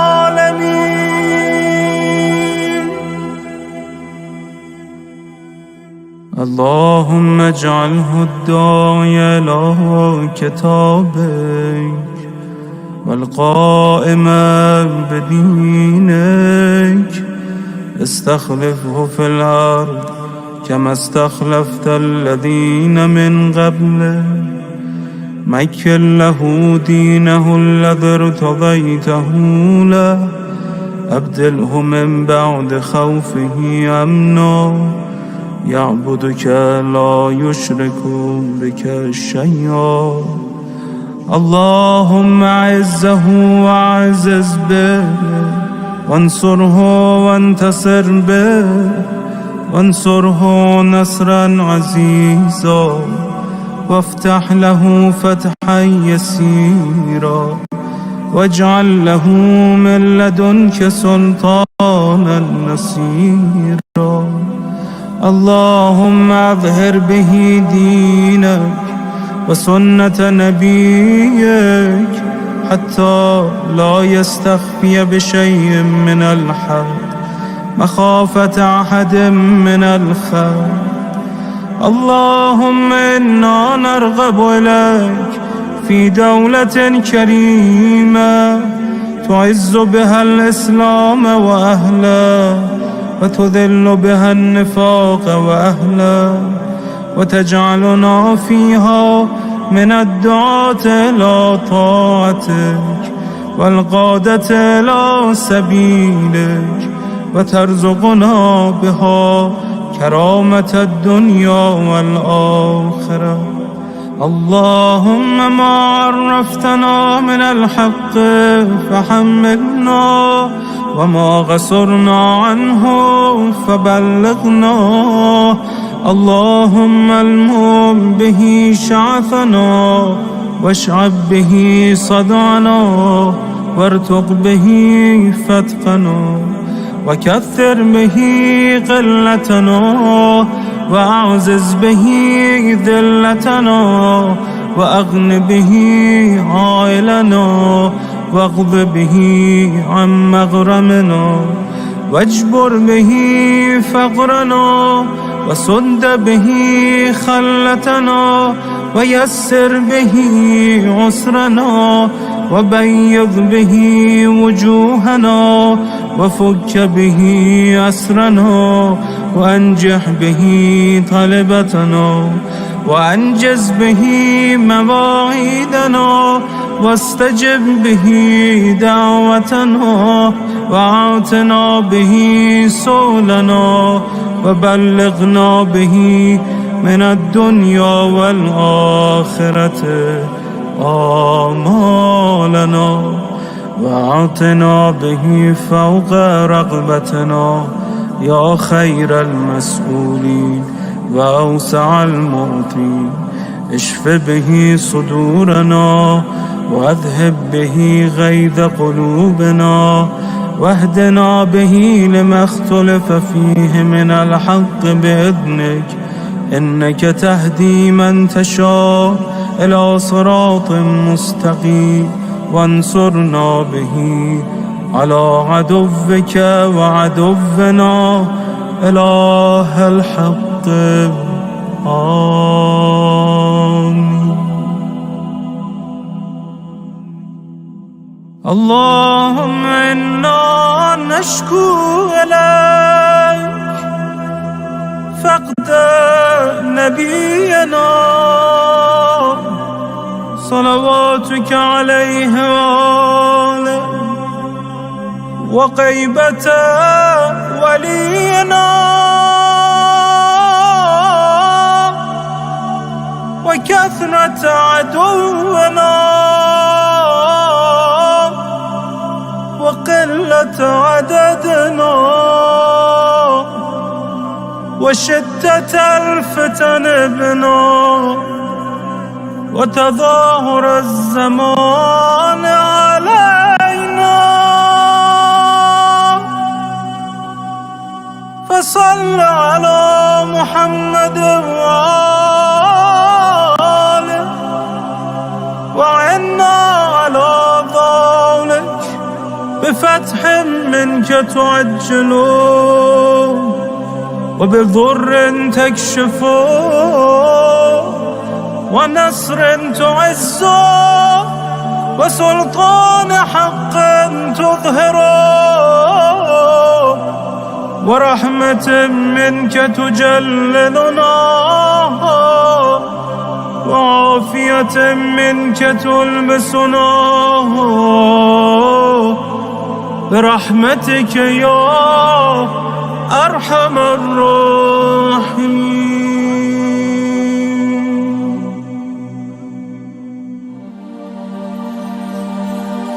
چه گویم ز ایمان و ایثار و مشی و مرامت، همین بس که مهدی زهرا بگوید سلامت. عشق بی قرینی ام مؤمنینی، بانو جان عالمی فدای تو، بانو دل شکسته در عزای تو. الا ای یگانه پرستار و یار پیمبر، تو بودی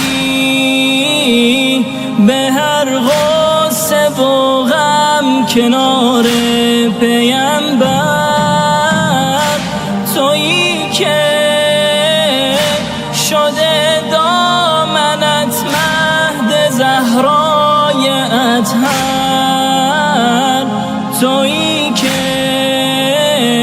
شدی شیعه و از مریدان حیدر، مادر بتولی همدم رسولی، بانو شیعه محتاج دعای تو، بانو دل شکسته در عزای تو. عشق بی قرینی ام مؤمنینی، بانو جان عالمی فدای تو، بانو دل شکسته در عزای تو. چه گویم ز ایمان و ایثار و مشی و مرامت، همین بس سند خورد دین پیمبر به نامت. چه گویم ز جاه و جلال و شکوه و مقامت، همین بس که مهدی زهرا بگوید سلامت. مادر امامت شافع قیامت، بانو حاتم طایی گدای تو، بانو دل شکسته در عزای تو. عشق بی قرینی ام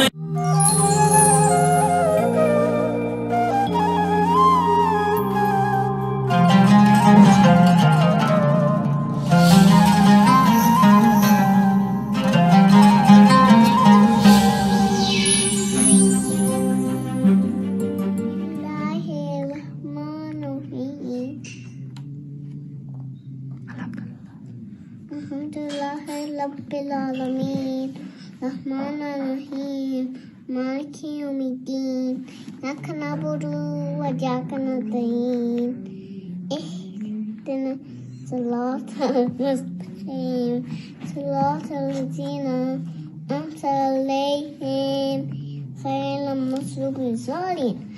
Allahumma salli ala Muhammad wa ala Muhammad wa sallim. سلام علیکم. خدا رو شکر میکنم که یه موقعیتی پیش آمد که از طریق مجازی بتونم با دوستان و عزیزان سلامی خدمتشون عرض کنم و عرض ادب کنم. و قبل از اون میخواستم از گروهی که این موقعیت به من دادن که بتونم با دوستان صحبت کنم تشکر کنم.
Assalamu alaikum.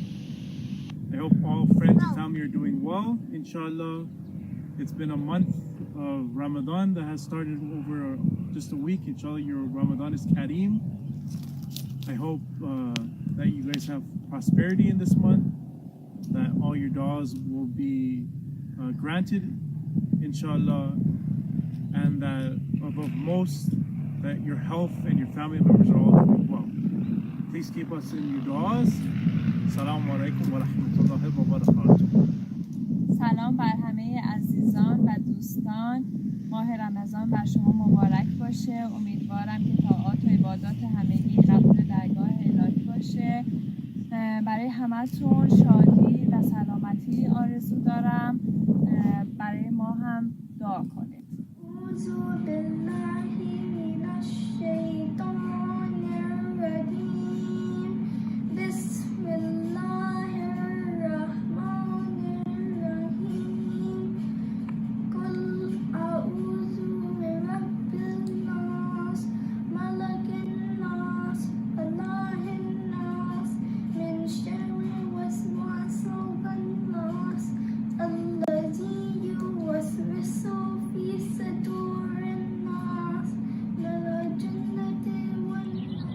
نورا چه دعایی داری؟ خدایا این مریضیه بره اما بلی خرید تکسل مامان بخریم. دیگه چه اتفاقی بیفته مریضیه میره؟ کجا دوستاتو ببینی؟ مسجد همه بیم رو مسجد. نورا برای تو مسجد برای دلت برای کیا تنگ شده؟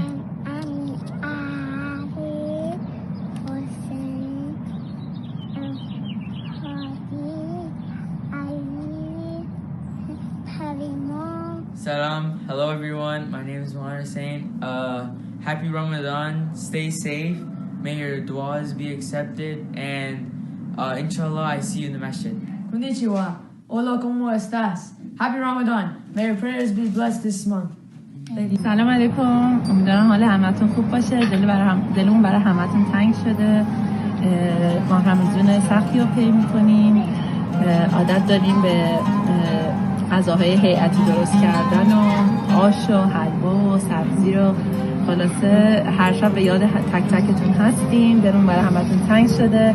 خوشحالم از این طریق مهمون خونه هاتون شدم و مشتاق دیدار تک تکتون هستیم.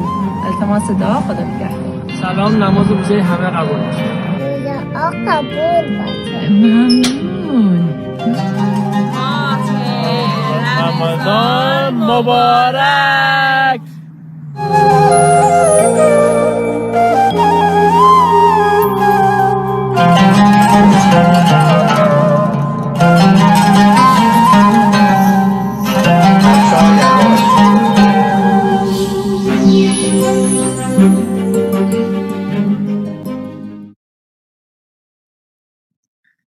أعوذ بالله من الشيطان الرجيم بسم الله الرحمن الرحيم الحمد لله الذي خلق الخلائق بقدرته ونشر الرياح برحمته وقتد بالصخور ميدان أرضه ثم الصلاة والسلام على النير الأقدم ونتيجة العالم أبي القاسم المصطفى محمد صلى الله عليه وآله وسلم سيما الحجة بقية الله في الأراضين روحي وأرواح العالمين لتراب مقدمه فداء.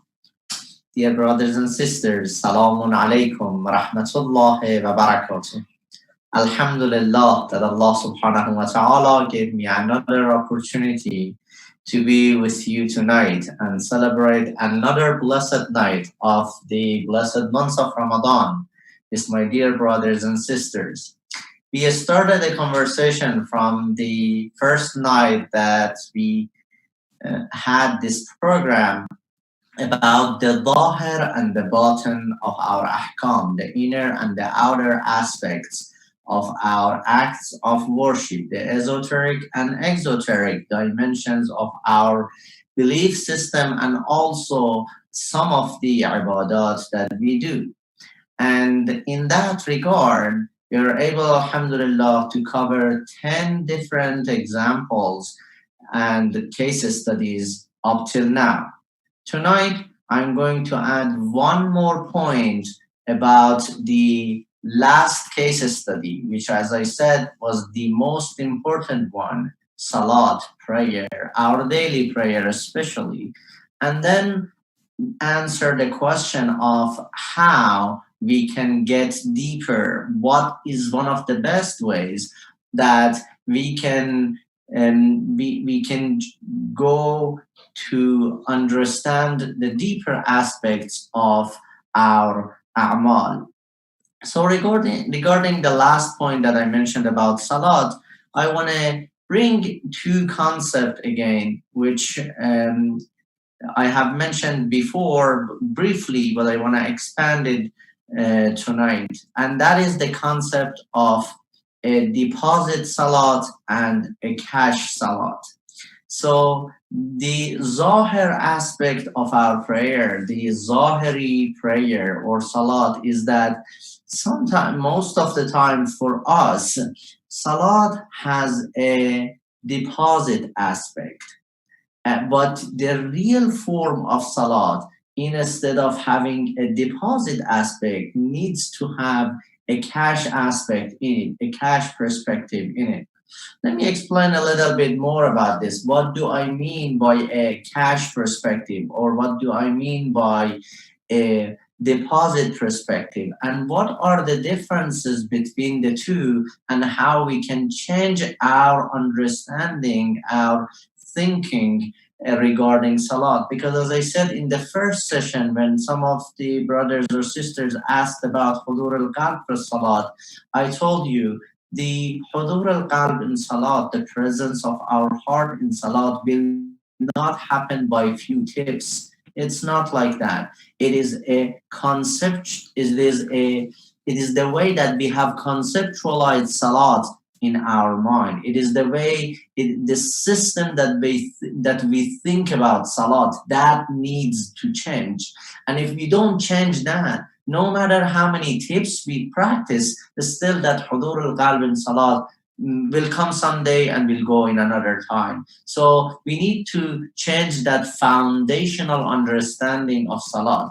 And I think that is the problem in our salat, that foundational understanding, the concept of ibadah, the concept of salat has some problem in our mind. And one of those problems is that we think that all of our ibadat should be deposited for our future. So let me give you 5 characteristics of a futuristic of a deposited salat. Number 1 is that a deposit salat, in a deposit salat, which you only think about future, which you only think about getting the thawab or the reward in the future, in the hereafter, in Jannah from Allah subhanahu wa ta'ala. That futuristic aspect that we see in our salat, it doesn't allow any satisfaction, any radaya, any joy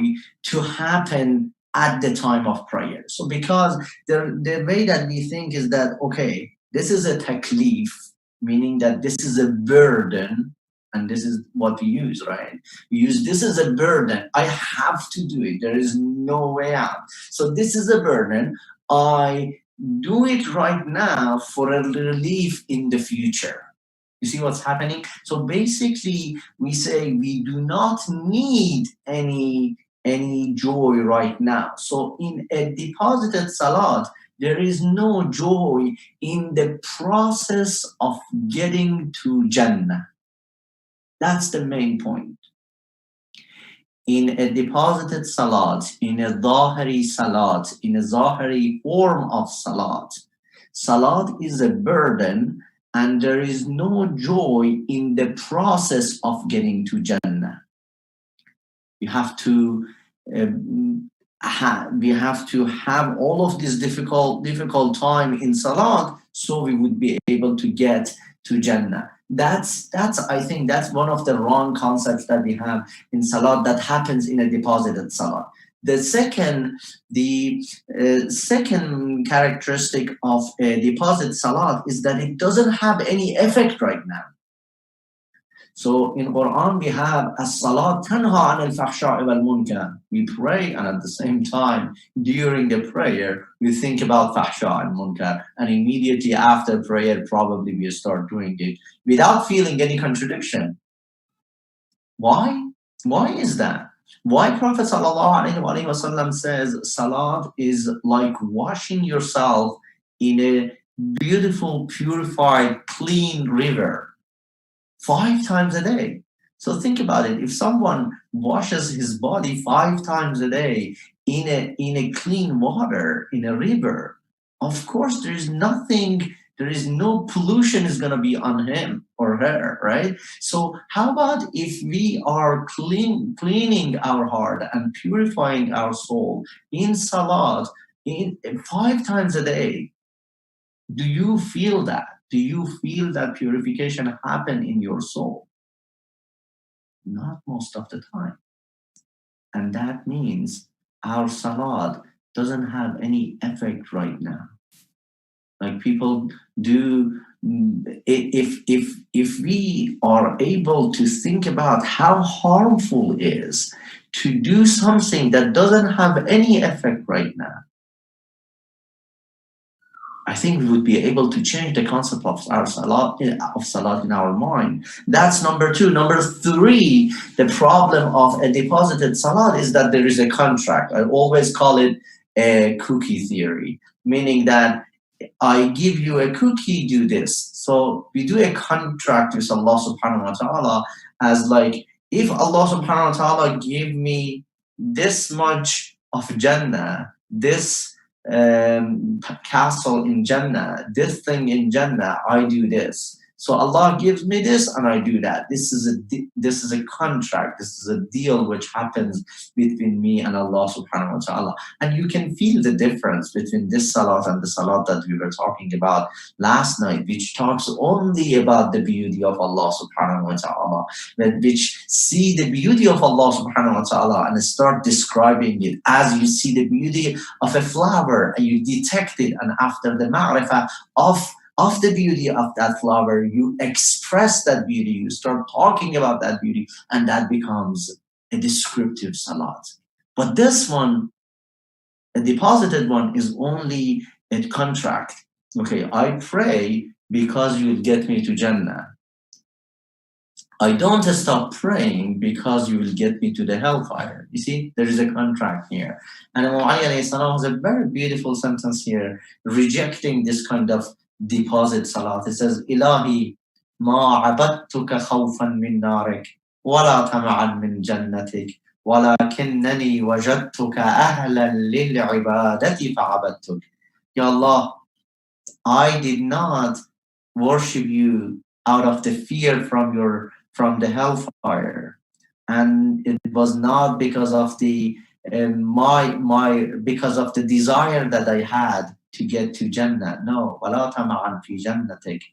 So why was it? وَلَكِنَّنِي وَجَدْتُكَ أَهْلًا. I found that you deserve it.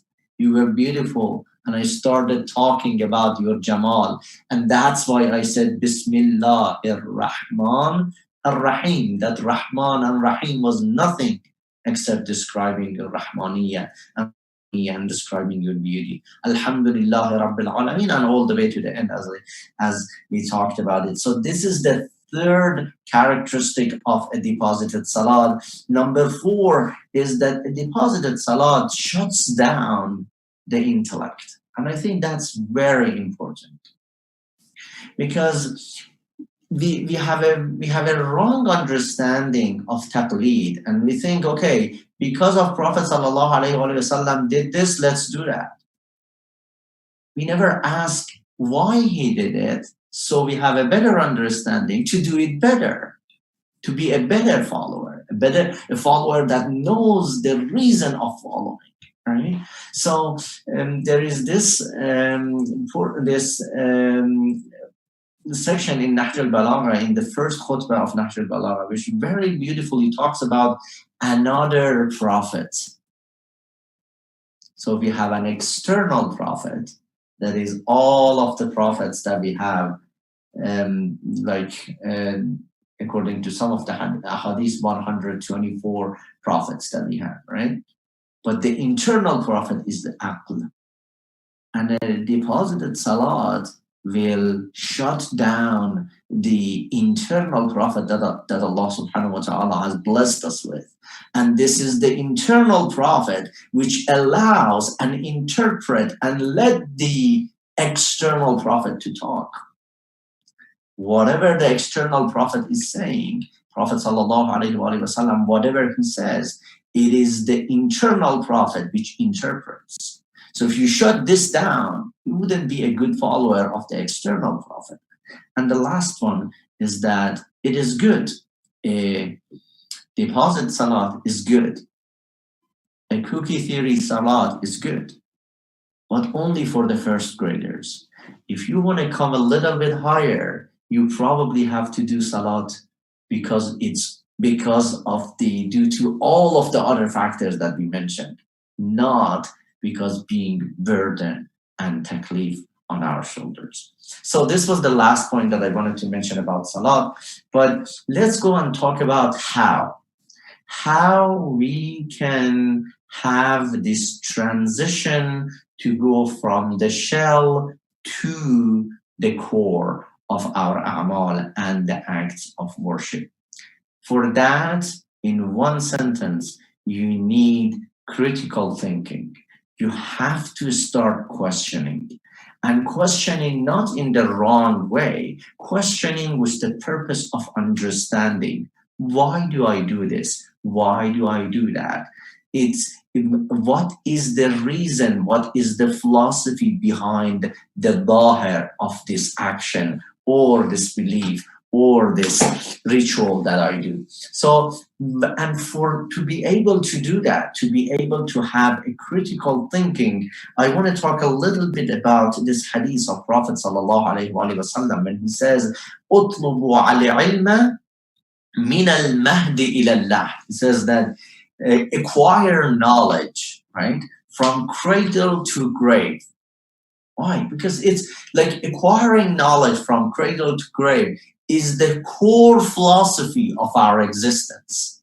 That is the core philosophy of our existence, to acquire knowledge and expand our capacity based on knowledge, right? So if that is the main thing, why are we are not going to that? I think the reason is that our culture is an oral culture. We have been like, the way that we grew up is that we have learned through the way that we grew up, we have learned to learn our deen orally. This is a culture. So basically everything else, we go to school, we read the books about it, we do research, but when it comes to religion, most of the things that we know and we acquire about our religion is orally. And orally would never takes you all the way down to the deep part of our actions. Why? It's because when you are reading a book, it gives you time to reflect. You pause, you think, you ask question, you interpret the words in another way, and you start to understand it better. But when you're listening to me or any other lecturer, what's going to happen is that you're following the lecturer, and there is no time for you to pause and reflect, right? So normally a lecture does not allow you to reflect, and unfortunately our culture is an oral culture. If I give you 10 lectures or 10 stories to listen to by next week, probably most of you are going to listen to. But if I give you one book, like 50 pages about something very important, the same, like similar topics that we were talking about, many of us will not read it by the next time that we meet. That's the problem. And it takes effort to go from an oral culture to a culture to the joy of reading. That is something that unfortunately was not engraved in us from childhood, and this is something that I think we as parents need to establish in our kids, to read for them and let them enjoy reading. Because, like as I said, like "اطلبوا العلم من المهد إلى اللهد," most of the time does not happen critically when it's not through reading, when it's not through book. I remember that whenever I had the tawfiq and opportunity of going to the Ayatollah Jawadi's tafsir classes for many years, and I remember whenever I used to meet him, the first question that he used to ask was that, what is the book that you're reading? And of course, like, you couldn't say the textbook, because textbook is very obvious. Like, if you're reading a textbook, that's not something important to be mentioned. You needed to mention another book that was not a textbook. And so I think through that question, he wanted to just emphasize his passion of reading, his passion of asking his students to read and read and read, and not only the textbook. So I don't, like, it is the importance of reading has been mentioned to many of our Urafa's writing. So one of these lines that mentions the importance of it is this. This line from Hafiz, I just want to, it's really beautiful, I like it. I just read it in Farsi and try to explain it. He says, دو یار زیرک و از باده کهن دو فراغتی و کتابی و گوشه چمنی. من این مقام به دنیا و آخرت ندهم، اگرچه در پیم افتند هر دم انجمن. It says, from this world, I only need three things, right? I only need three things. And what are those? One, firaqati, some time. Well, this seems we have it, at least during this quarantine. We should have it. Although whenever I'm talking with any of my friends, they say we have less time now, and it's amazing how we are able to adapt and make ourselves busy so we don't have time to do the things that we really like to do. So he says, one, faraqati, some time, and then kitabi, just one book.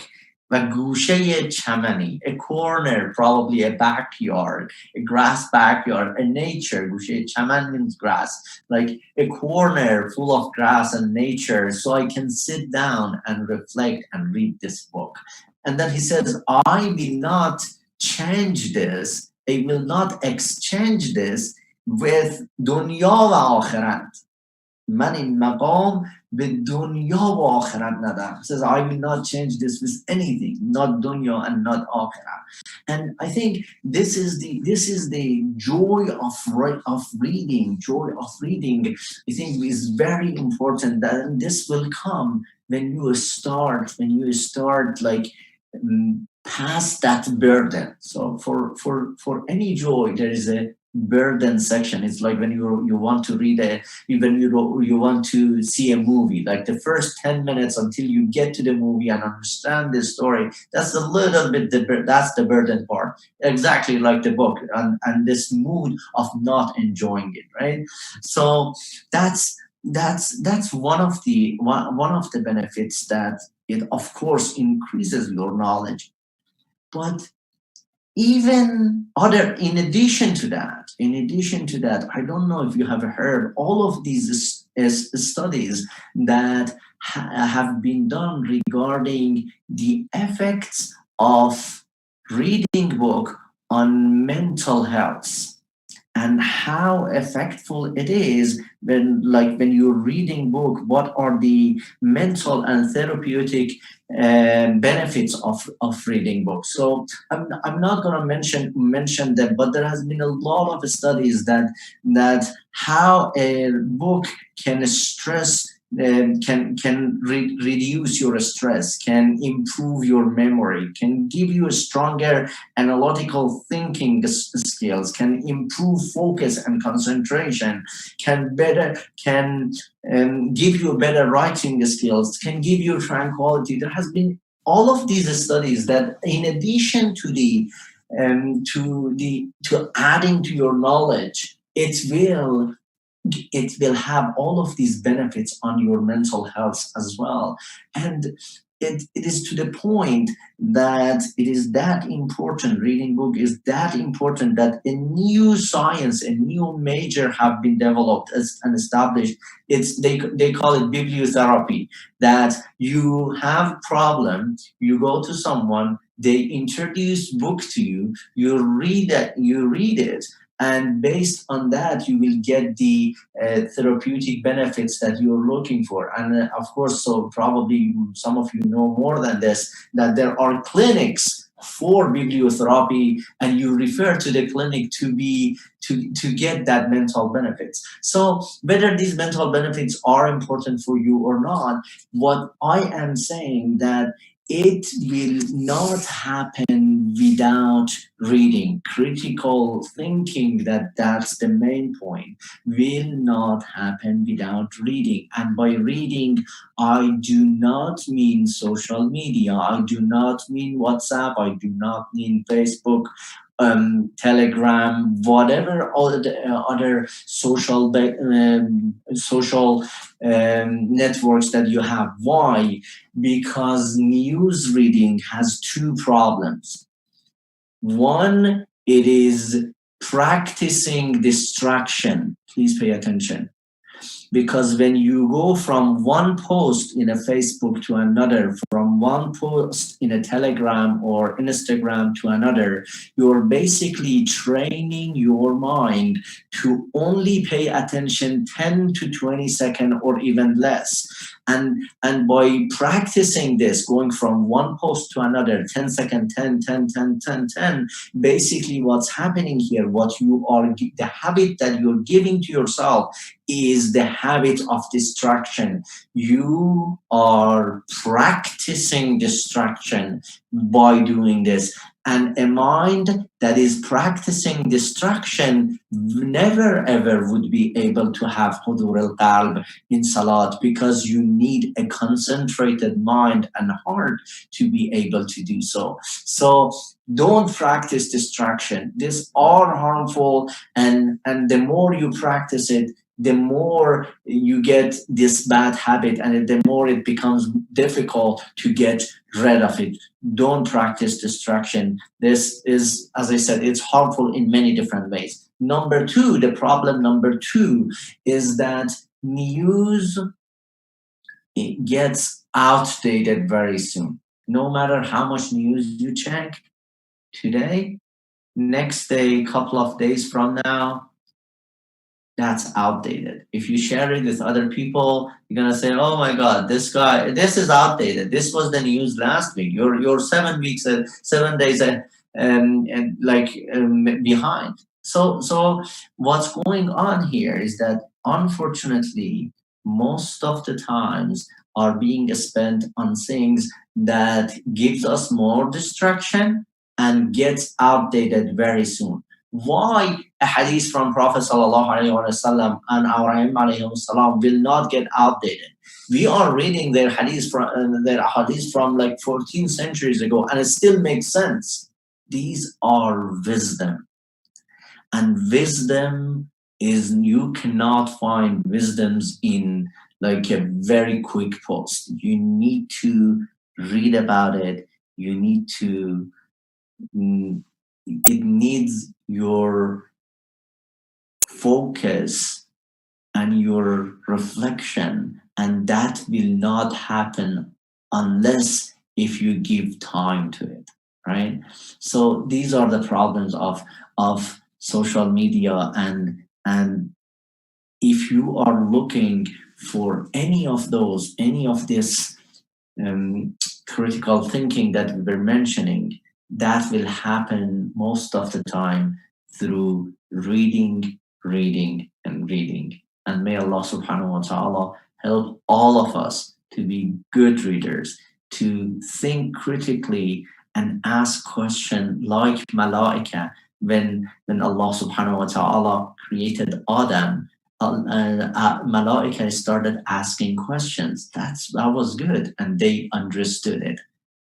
We ask Allah subhanahu wa ta'ala to help us, to find the right questions, to ask the right questions, to find the good books and be able to understand them, and also be able to practice upon them. Barakat salawat ala Muhammad wa ala Muhammad. So tonight is the last night, and I will inshallah try to answer a couple of the questions that you have here.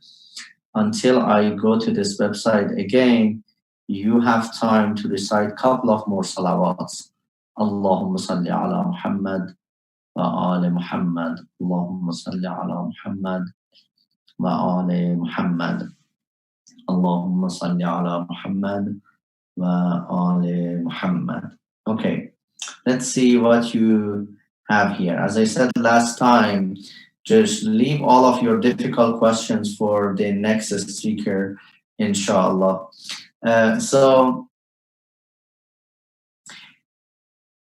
it's asking, he who have missed years of salat, how do you suggest he goes about redoing the salat? So I think you're asking about the fiqh aspect of redoing salat, doing the missed salat. And the fiqh answer for that is that you have to go by the minimum, meaning that if you go year by year, so for example, you say, when I was 15 years old, let's go from 15 years old to 17, right?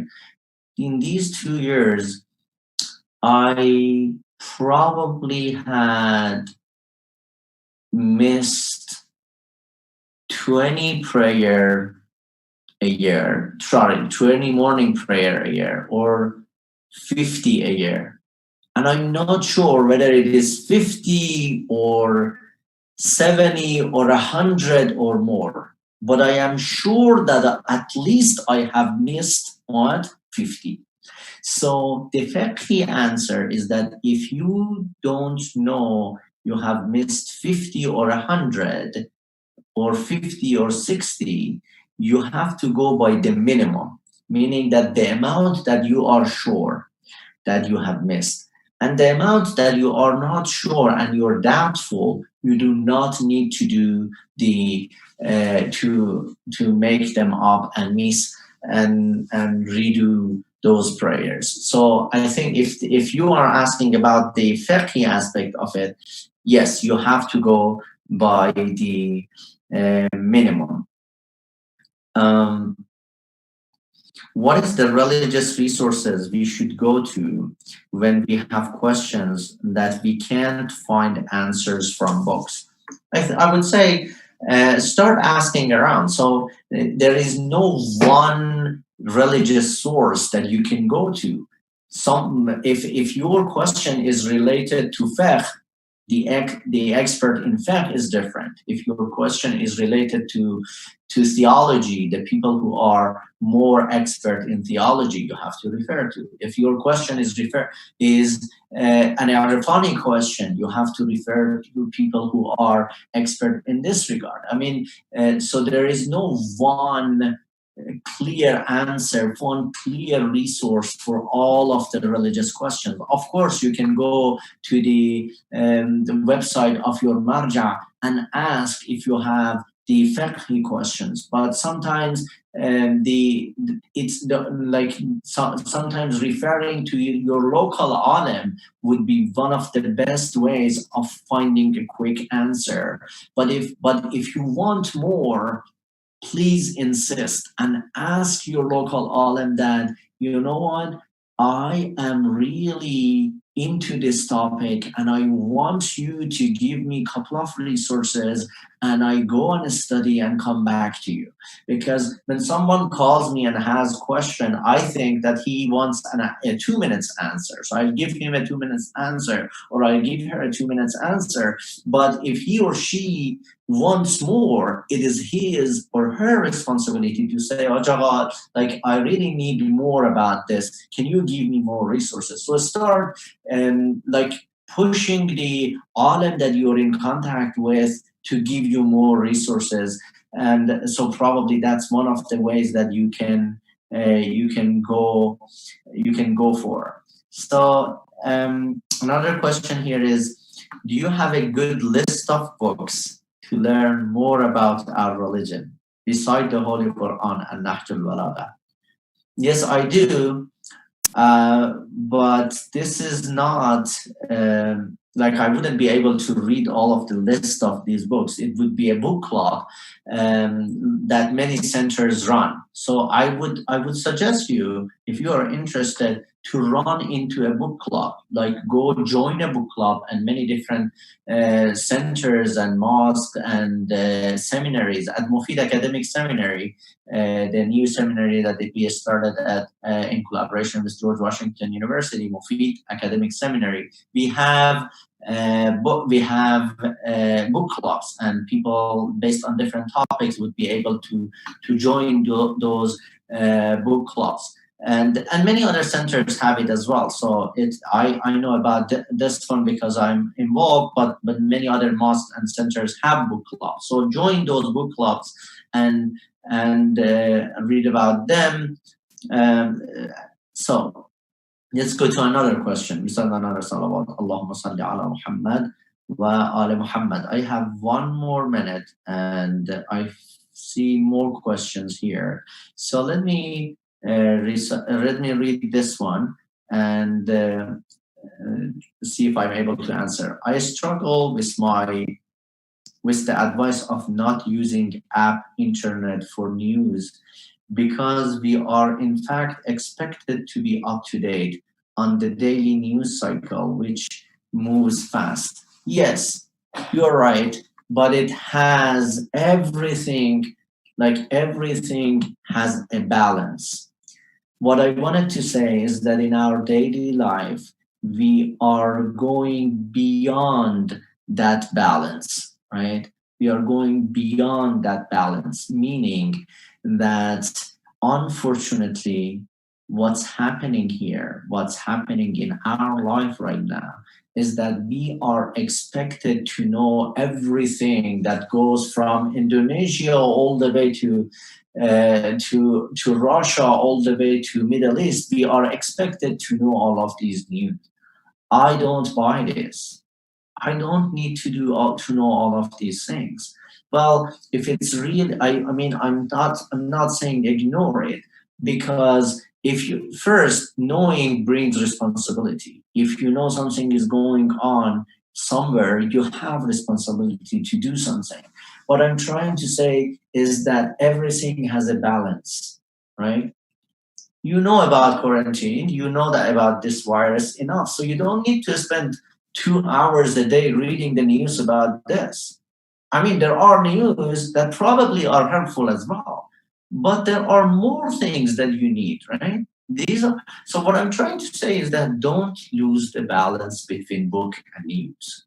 Our problems these days is that we spend a lot of time on news, social media, 10 seconds like just headline reading. And that takes us from the reading time. And we think that we are reading something. You are not reading something. By news reading, don't cheat, don't kind of, what we do, we think that we are reading, but we are not reading. These are just title news, right? So don't consider them reading if you want to read, and have a special time for reading. That's what I wanted to mention here. Okay, so let's go to another question. Following the question on missed salat, what program or plan do you suggest that a person can? Oh, okay. I think this question went. Oh, there you go. What program or plan do you suggest that a person can go about to accomplish and pray his missed salat or prayer? It really depends on you. So if you need to do, let's say, at the end of the chart that you have, right? At the end of the chart that you have, if you end up having a chart that has 100 morning prayer, 50 noon prayer, 20, I don't know, 50 Asr prayer, 20 more Maghrib and Isha prayer, just have it on the chart and start doubling your salat. So if you're doing morning prayer today, from today, so for 3 months, do 2 morning prayer and check mark all of these. These are the easy things that you can do, but don't burden yourself. So finding the balance of enjoying and burden is a difficult thing. Start thinking and find your way. Find your way of where is my balance? How I can add little by little that I'm not burning myself and at the same time I'm not ignoring my missed prayers. It's not one right answer that I give for everyone. Every person is different. So find your balance, talk with your local alim, and find that and go ahead from there.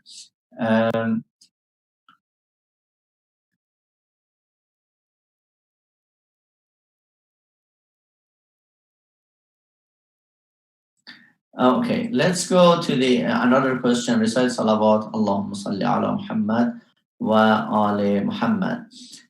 This would be inshallah the last one.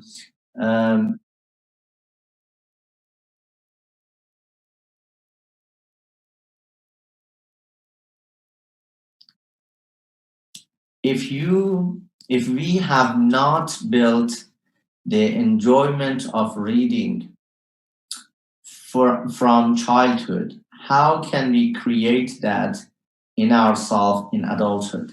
It's a very good question, and this is a challenge that I think many of us have.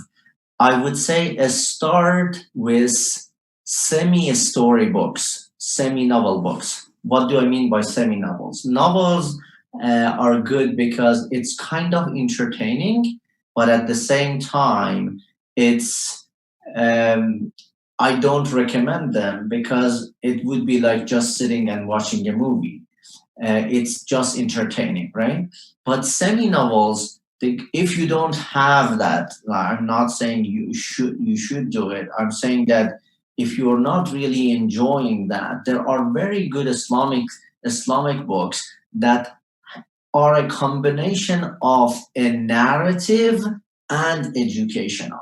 I would say start with those. And again, it really depends from people to people. For these things, you need to sit down with someone and that person needs to, like, as I said, probably your local alim or someone else, any other scholars that you know, sit down with them and tell them your interest and find those books. It's, as I said, like, you cannot have general answers for these things. These are really case by case. But I would say for many people, starting with semi-novels helps them, and eventually you can come to more analytical books about Islam and start probably academic readings about Islam and going more deep into some of their funny books about Islam, and inshallah from there you will find your interest and you can go forward. I'm sorry that I was not able to answer all of the questions, and inshallah Allah subhanahu wa ta'ala help all of us to. There's a question here. It says, why I don't wear aqid? I don't know. So probably you need to buy it for me. I had it a couple of months ago and someone asked and I gave it to him. So I don't have it anymore now until I go to Iran, inshallah. There is no hidden practical things behind it. So there is nothing. But that was a funny question to end the program with. It was very nice to be with you guys. Inshallah, after this, we would be able to see each other in person. Please, please, please pray for me in your iftar, in your sahur, and it is my responsibility to pray for all of you as well. Assalamu alaikum wa rahmatullahi wa barakatuh. Peace and blessings of Allah subhanahu wa ta'ala upon all of you. Ya Ali. Bismillah.